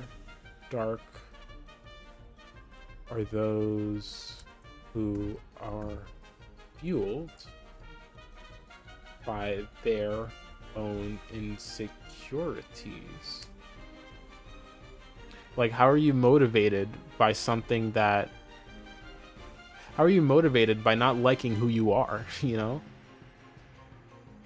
How are you motivated by the idea that you're broken or that you're incorrect, you know? You're literally at odds with yourself.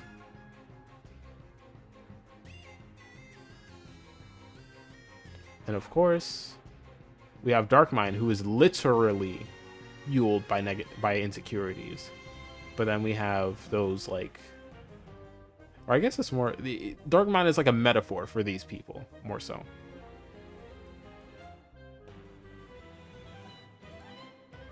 Yeah, I feel like we don't need a lot to Kirby here, because we play the game, you know?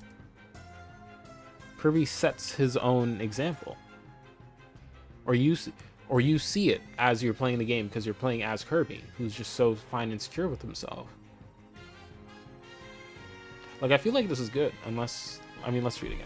Split into 4 because Darkmind views Kirby as against his own nature and doesn't believe he wouldn't impede his own progress. Believe that by splitting Kirby, his self-indulgence will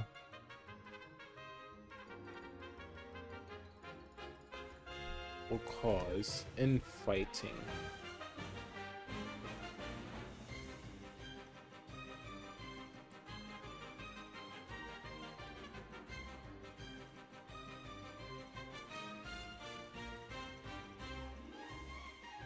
Yeah. Kirby himself is so polished that he just fits right into any story about thwarting negative emotions. Yeah, exactly. Like, whatever those... I think it's also just fitting that these, like, negative emotions are, like, so complex. And they just have Kirby, you know? Like, I don't need to write that much. Yeah, when Kirby wants to help someone, he goes for it all the way, even if there's a chance of him getting tricked. He doesn't let that get him down. Yeah, exactly. Like, he doesn't let that turn into an insecurity. Okay, yeah, I think we're good with Kirby and other 3 Kirby. Okay, so you guys can see why now I am like, okay, how do I do Shadow Kirby? Because to make him... Kirby doesn't have in this story, right? About insecurities.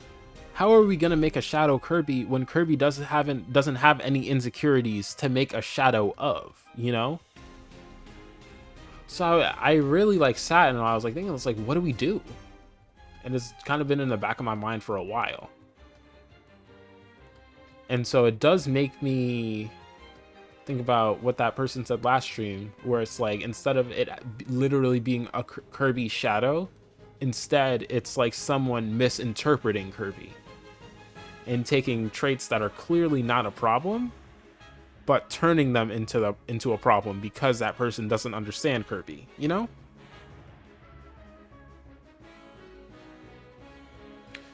So I guess we could start with that. Shadow Kirby. Kind of like their half memories. Yeah. Because, like, I also get the idea that, like, when Kirby looks in the mirror, like, nothing happens.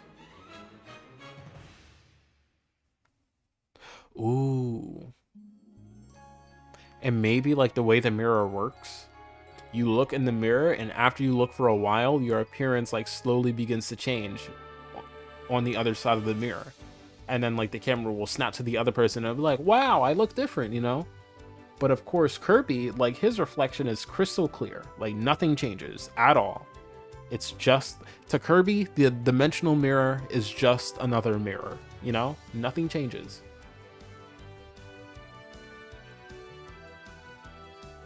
I feel like that's... And I mean, Kirby's already a master at, like, changing his own body. Like, if he really wanted to change himself, like, he could do it in a snap. Or maybe, like, that's... maybe, like, in the menu of the game when you're, like, changing your Kirby color, like, he's doing it by looking in the mirror. It's like, oh, I want to be, like, yellow. It's like, okay, you're yellow now. Like, of course, he looks at the mirror through, like, such an innocent lens. You think it's a good way to go? Yeah. Like, I really can't think of any other way to do it. So let's do it. So, who?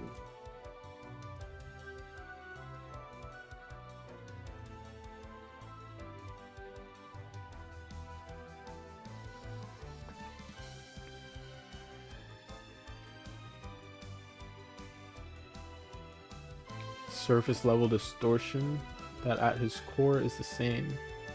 Yeah, and then that's also the my problem with, like, the misunderstanding aspect. I still want this to have some sort of relation to Kirby, you know? Like, a misinterpretation, like, at that point, that just isn't Kirby, you know? That's just, like, someone's perception of Kirby. So I want, unlike Dark Meta Knight, for example, who is, like, the worst parts of Meta Knight, like, it's still connected to Meta Knight's personality. Something like, how... Oh, hang on, let me get a charger for my computer.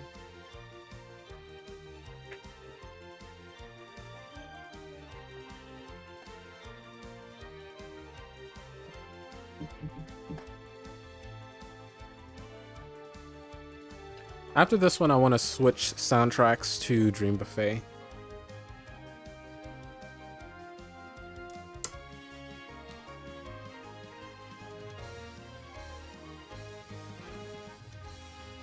Okay.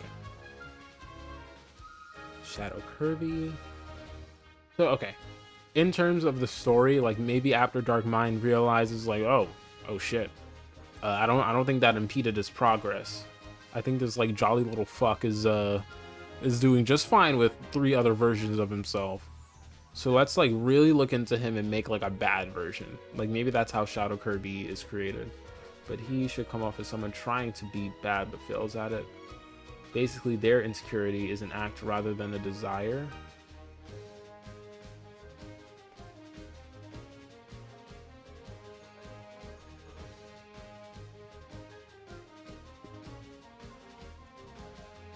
Like, they're insecure about being bad? I'm confused.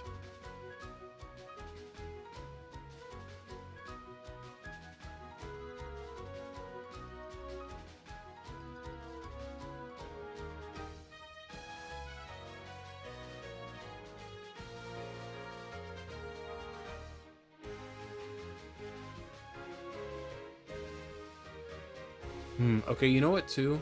Since part of the whole mirrors thing is, like, taking in that darkness, like, maybe Shadow Kirby is made because, like, when Kirby enters the mirror world, And Dark Mind is like, yes, let's like use his shadow and turn it into something bad. It's like nothing comes out. Bad at being bad, or am I? Yeah, I was confused too by what the person was saying. Imagine trying to come off as scary, but nobody is buying it because they know you are not like that.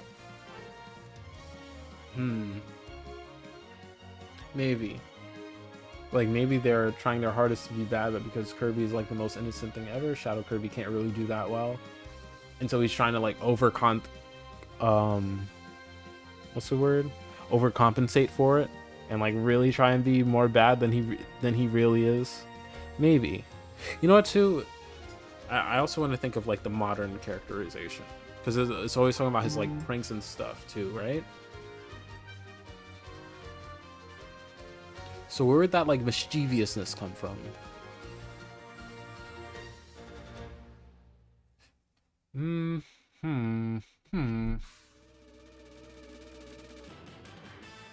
Okay, let's go to Dream Buffet.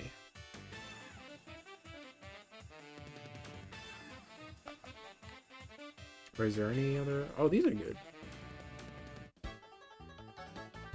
Oh, this is my favorite. Top right track. This one.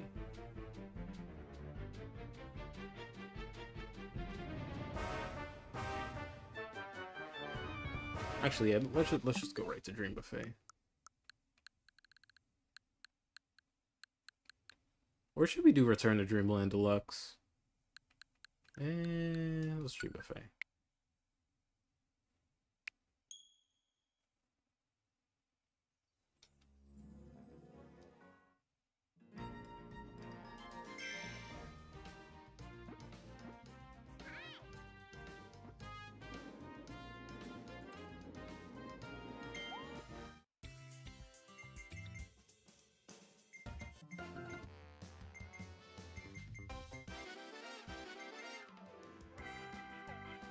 Why does this game not have a regular sound test?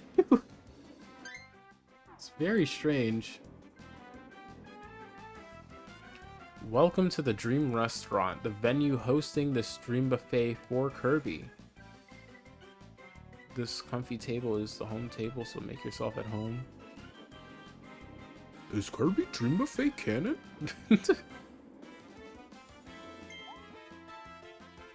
Yeah, let's go to like the main themes.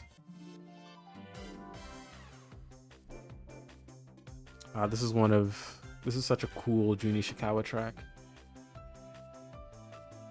I mean, Kirby likes to play, so I suppose it could be a thing of misinterpretation, being that the playing is always to his benefit and joy, but not anyone else's.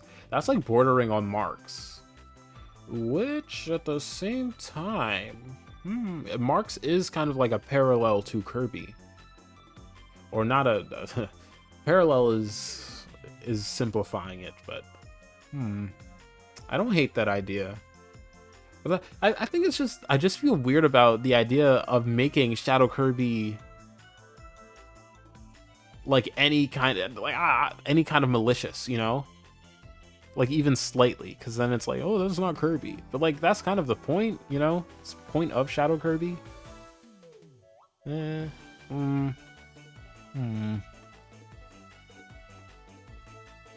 I guess I just feel weird about having a Kirby that isn't Kirby.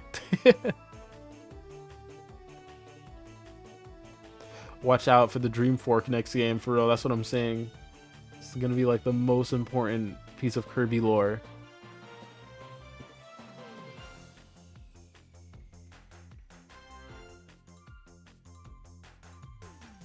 Basically trying but failing to be a dark version of Kirby.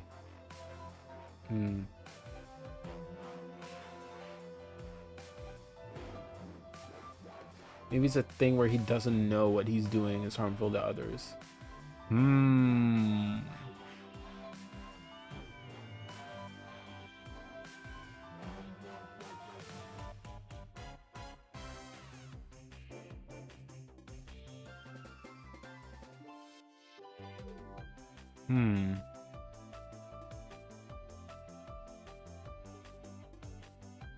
You think he's supposed to be a bit of an enigma? Yeah. I mean, he changes every game. For a while, we weren't even sure if they were the same character.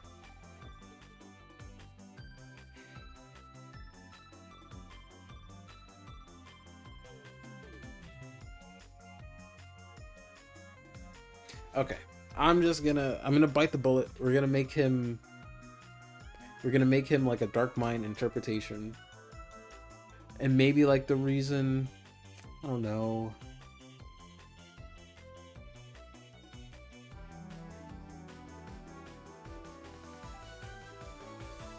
Ooh, you know what? Okay. Because a lot of Kirby's traits at face value, it's like, okay, these should be bad things, you know? Oh, the fact that he eats all the time? Oh, that makes him greedy. That should make him bad, right? Oh, the fact that he's sleepy and lazy all the time? Or the fact that he's like so chill and relaxed all the time? That makes him lazy. That should also be a bad thing, right? Like, so many individual parts of Kirby at face value feel like they should be bad, but they're not, you know? And so maybe Dark Mind, maybe that's part of the reason Dark Mind is so confused by Kirby. It's why he sees him as like against his own nature. And then maybe those are the traits he's like trying to amplify in Shadow Kirby. He's like, why is this guy built so weird? Look, I can build this guy just fine, and he's bad. So why is this guy good? That's weird. You know, maybe Dark Mind could kind of have that lens.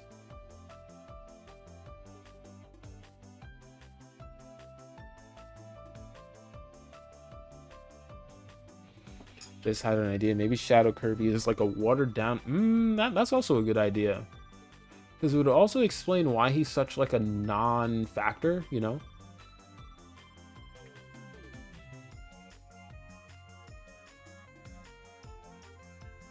Or maybe he's not a Dark Mind creator. What if he is like literally Kirby's shadow?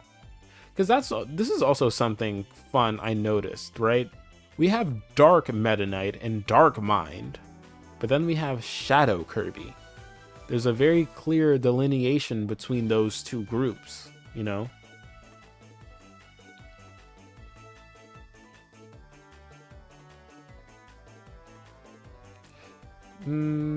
Yeah, okay. Let's go with, I like that idea. Okay. So Shadow Kirby is created when Dark Mind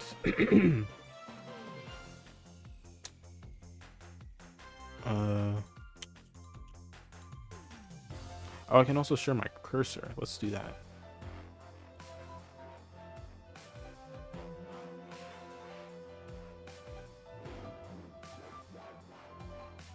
This track is so good.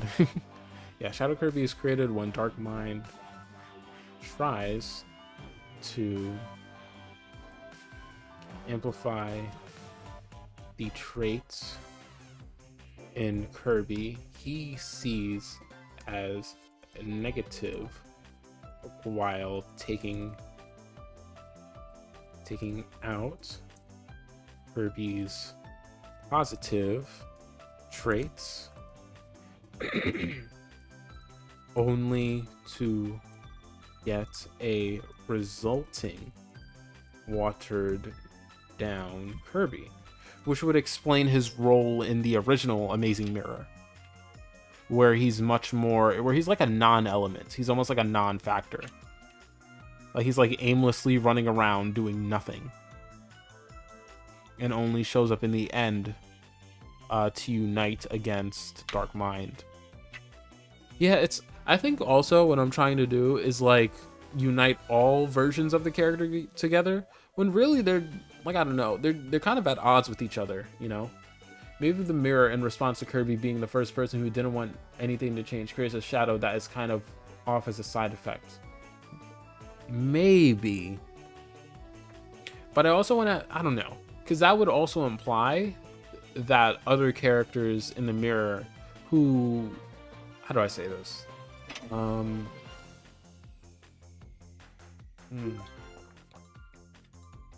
Because all these insecurities are something from far in the past, where people were really felt badly about themselves.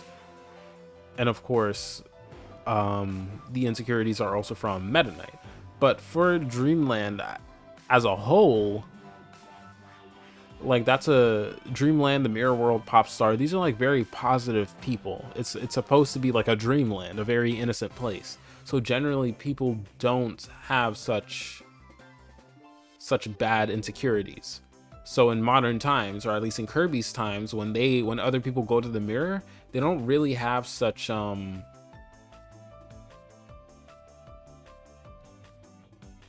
they don't really want that much about themselves changed, you know?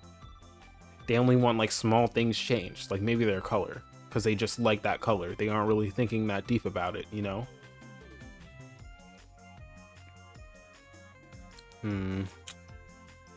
He's either aimless or wants to do something to help, but in a different way from Kirby, who goes in head first. Yeah, I feel like that's a good way to look at it. But also, I think making this like a Dark Mind creation is a good move. But at the same time, making him like almost like a neutral party that isn't created from Dark Mind would also be interesting. And it's just like a random result of the mirror. Okay, you know what? Yeah, I honestly I don't mind that idea. Because maybe this is just like a slight difference between Kirby and everyone else. Like Kirby is the first. No, or maybe okay, maybe Dark Mind's influence just makes it so that anyone who looks in the mirror will have a manifestation of their negative traits. But Kirby, who doesn't have any negative traits, still has something manifest, just not something that's evil, you know? Like the mirror doesn't normally do this. It's just in this moment, because of Dark Mind's presence, like a physical manifestation of like that person's insecurities shows up. I'm getting like a little tongue-tied. How long have we been streaming? Oh god. Almost 2 hours and 30 minutes. How long was last stream?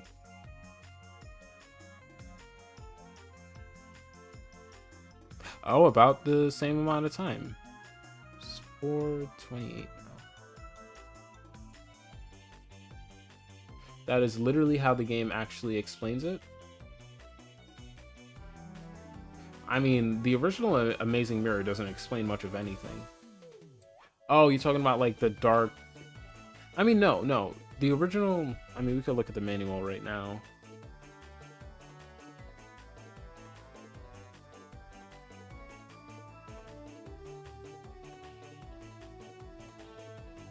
Let me just get it.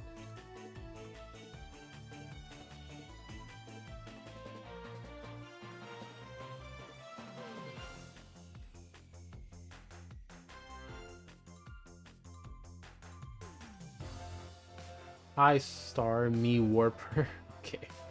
Do you think this game is good? It's my first time viewing. Believe it or not, I do think Kirby games are good. I do think this game is good, believe it or not.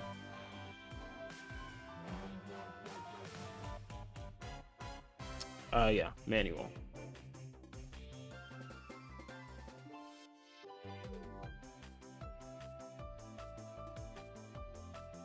Man, I really wanted to finish this today, but I'm getting a little tired. And my voice is getting a little drained. So maybe this could be like a 3-way stream, I guess. Like we finish up on Shadow Kirby now, and then do like a little bonus stream for Triple Deluxe. Where did I put this? I need to organize my folders.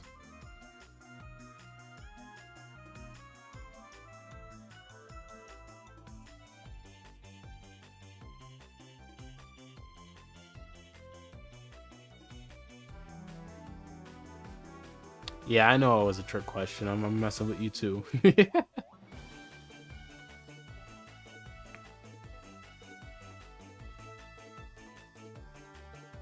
Okay, here it is. Jeez.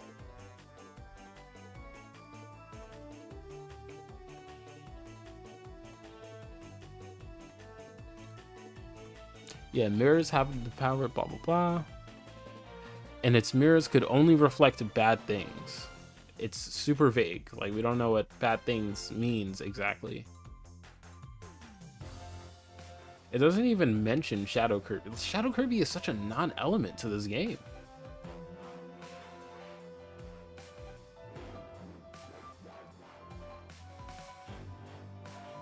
Yeah, I'm just like, Kirby, I mean, that series is okay. Like, B tier at best. Like, could you imagine?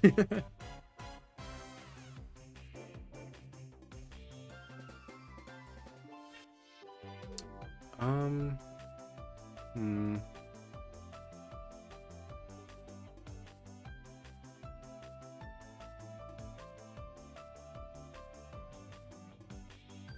Is Shadow Kirby the last element here? I guess we also have to cover the final battle and like the credits, because we can. I feel like it would be fine if we changed the dialogue in the credits if we wanted to. Shadow Kirby is just there because I guess we couldn't just have Dark Meta Knight. Yeah, I guess. Because people would be wondering, like, where's Shadow Kirby? You know? But instead he just kind of turns into like a nothing character.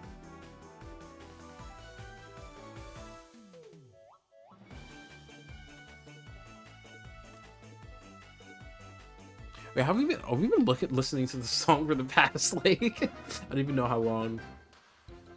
I forget the soundtrack doesn't move to the, because there's no sound test. It doesn't automatically go to the next one. Shadow Kirby is just so uninvolved that even them just trying to tie up the story with him being the protector. Yeah, it doesn't make any sense. It's like, what is this character? Like, what has he been doing this whole time? Not protecting, that's for damn sure.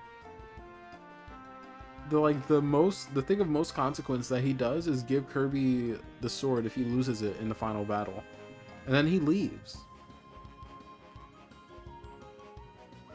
Like, and you know what too? I get why people are like, oh, he's a Kirby but cowardly. It's like, yeah, I mean, first of all, I feel like that kind of implies something about Kirby, so I already don't like it.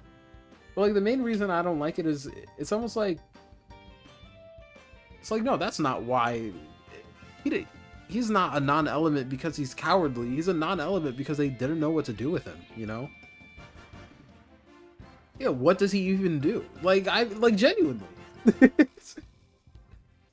And it's like that's my problem with him in like the modern games. It's like they realized that no one knew what the fuck to do with him, so they were just like, I don't know. We'll make him mischievous in one game. We'll make him like kind of gray in the other one and doing fuck all here.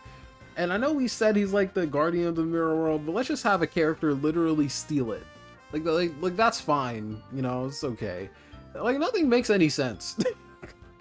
They really don't know what to do with him. The assumption is made because we kick his ass with one hit every time he shows up for no reason. Yeah, but again, it's an assumption. But the only reason that's the case is because they don't know what the fuck to do with him. Have him be like an enemy encounter, like kind of like Meta Knight was, but have it be really shitty and pathetic. It's like, all right, man.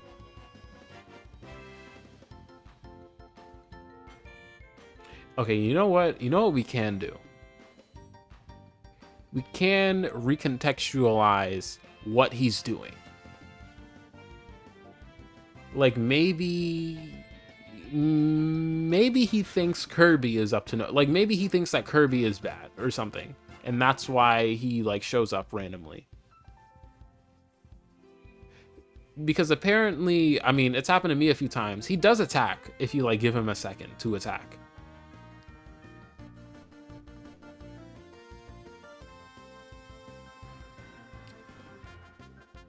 I mean, yeah, but I don't know. Because it's like, what are you going to have him do? I feel like that was more so to show that he's like a good guy rather than show that he's cowardly. Because like, what else are you going to have him do? Like, you can't have him fight alongside all the other Kirbys. You know? Maybe he's just curious by nature? Maybe. Like, maybe for like the whole story, he doesn't know what's going on until the end. Maybe that's like why he's such a non-element. Like, he doesn't know what's happening until, like, the last fight.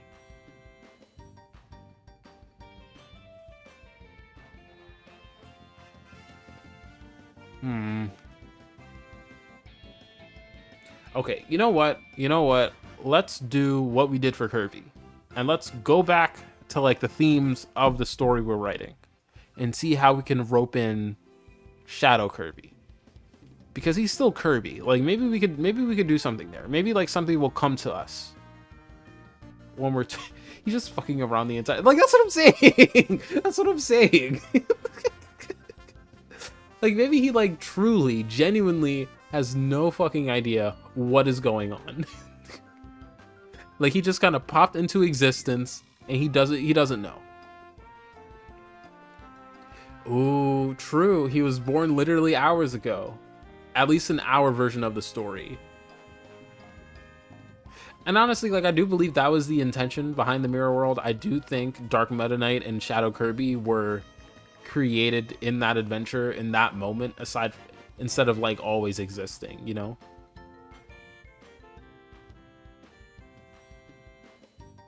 Okay, I do like this idea. I mean, just making him a very ignorant, like, I don't know what the fuck is going on, Kirby. So when he, like, shows up in front of, like, the regular Kirby, he's like, well, I don't know what to do. What is going on? And it's kind of like I like the musical cue that plays too. It's like bum bum. It's like almost intense, but also like more just like shocking. It's like what the fuck? What is that? You know? So maybe that is kind of meant to convey that the two Kirbys are like whoa, you know. And the moment Kirby just kind of runs in and just stands there, it's more so he's like shocked.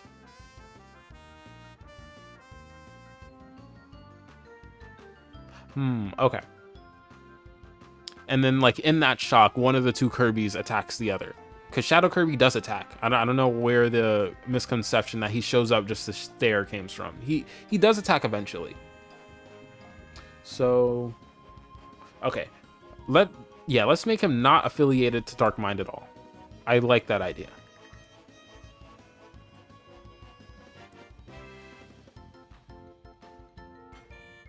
Shadow Kirby is created when Kirby enters the Mirror World. And let's go to a new song. I keep forgetting. You know what? Let's just go to Return to Dreamland, because I don't want to have to keep flicking that. Or Forgotten Land. Which one do you guys want?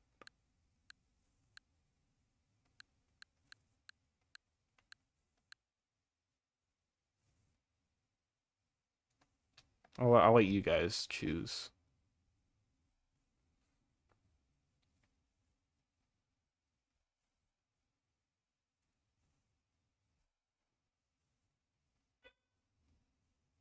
I haven't listened to Return to Dreamland's soundtrack in a second. Return? Okay, let's do it.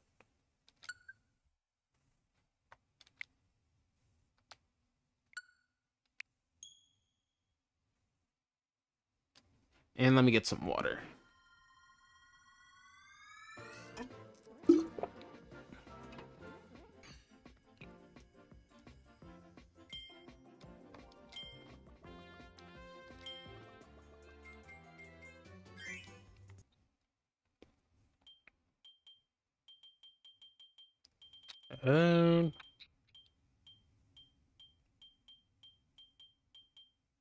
I really like White Wafer music.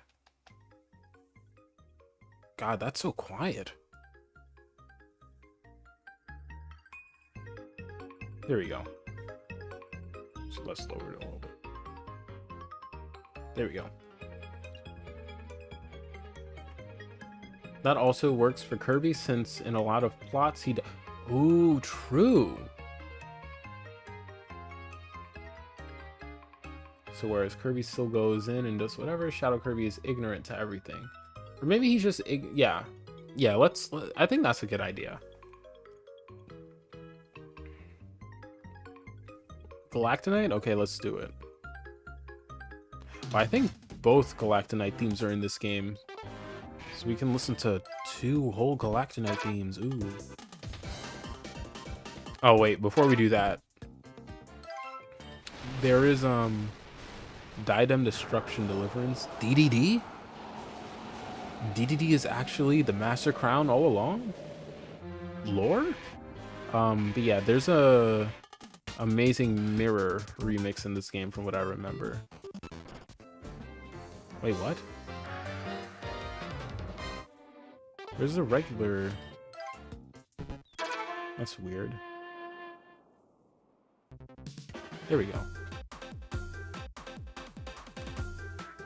Oh yeah, these are remixed by some random guy who we don't know. I forgot about that. That's why the music notes are white. All the other tracks have like specific colors to denote who composed them.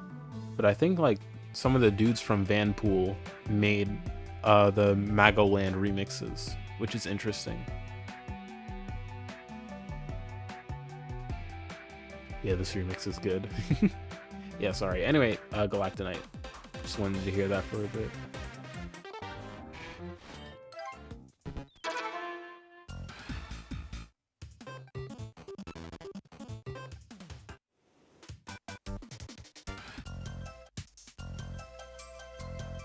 I love this theme so much. It is so good.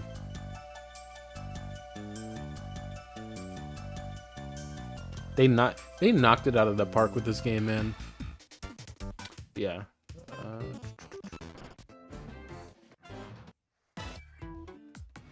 How far is the arena music? There we go.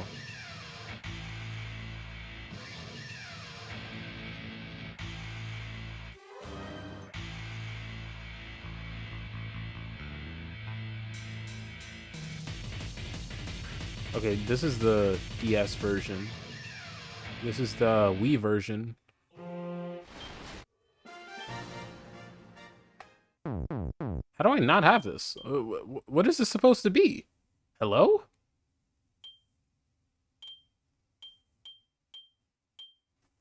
Okay, that's weird. Also, isn't there the Robobot version? Okay, well anyway, whatever. Or is this the Robobot version?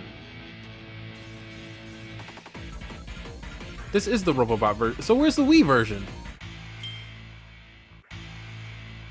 This sounds like the DS version. Okay, no, it is the Wii version. Okay. Yeah, this is the Wii version. This is the Planet Robobot version. My bad, my bad.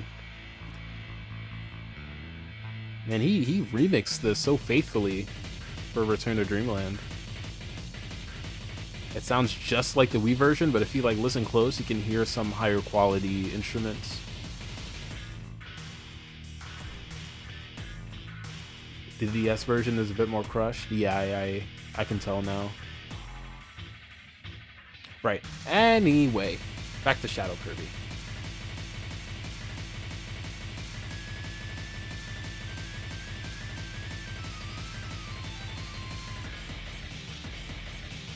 Shadow Kirby's created when Kirby enters... Created when Kirby enters the mirror world.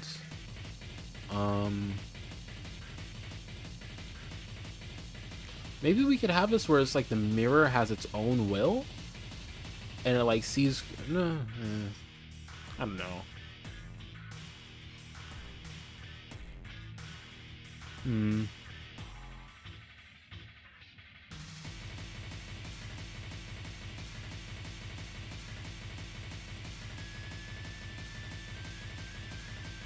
Yeah, guys, I'm gonna be honest. I'm kind of thinking of calling this for today, and we pick it up next week.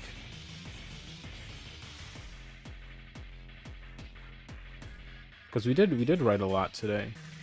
Like Dark Meta Knight section is bigger than every other one, and it did take us a minute to figure out Kirby. So maybe I guess next stream we finish this. What do you guys say?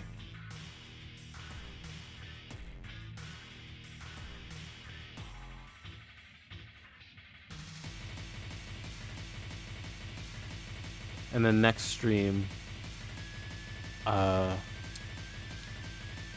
we'll probably have a better idea about all this. A lot of progress is already made. Yeah, we did a lot of good work this time. I think we did good work. And I will say also to keep in mind, like a lot of the other stuff, not only is this simple, but I did have like a vague skeleton for a lot of these ideas in the past.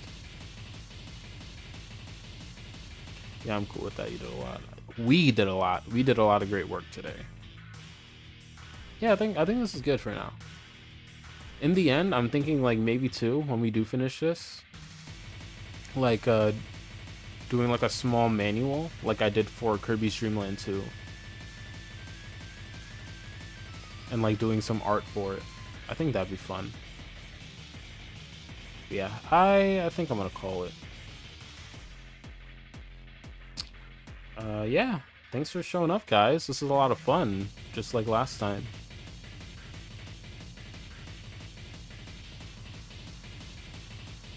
Maybe next time too we can like do like play some games or something. Do my viewers have Kirby Air Riders though? I don't think a lot of my viewers do, just because of the Switch 2 pricing and stuff.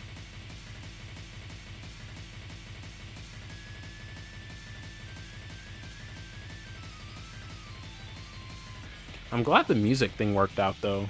It's like last stream it kept like cutting off and like I didn't even notice.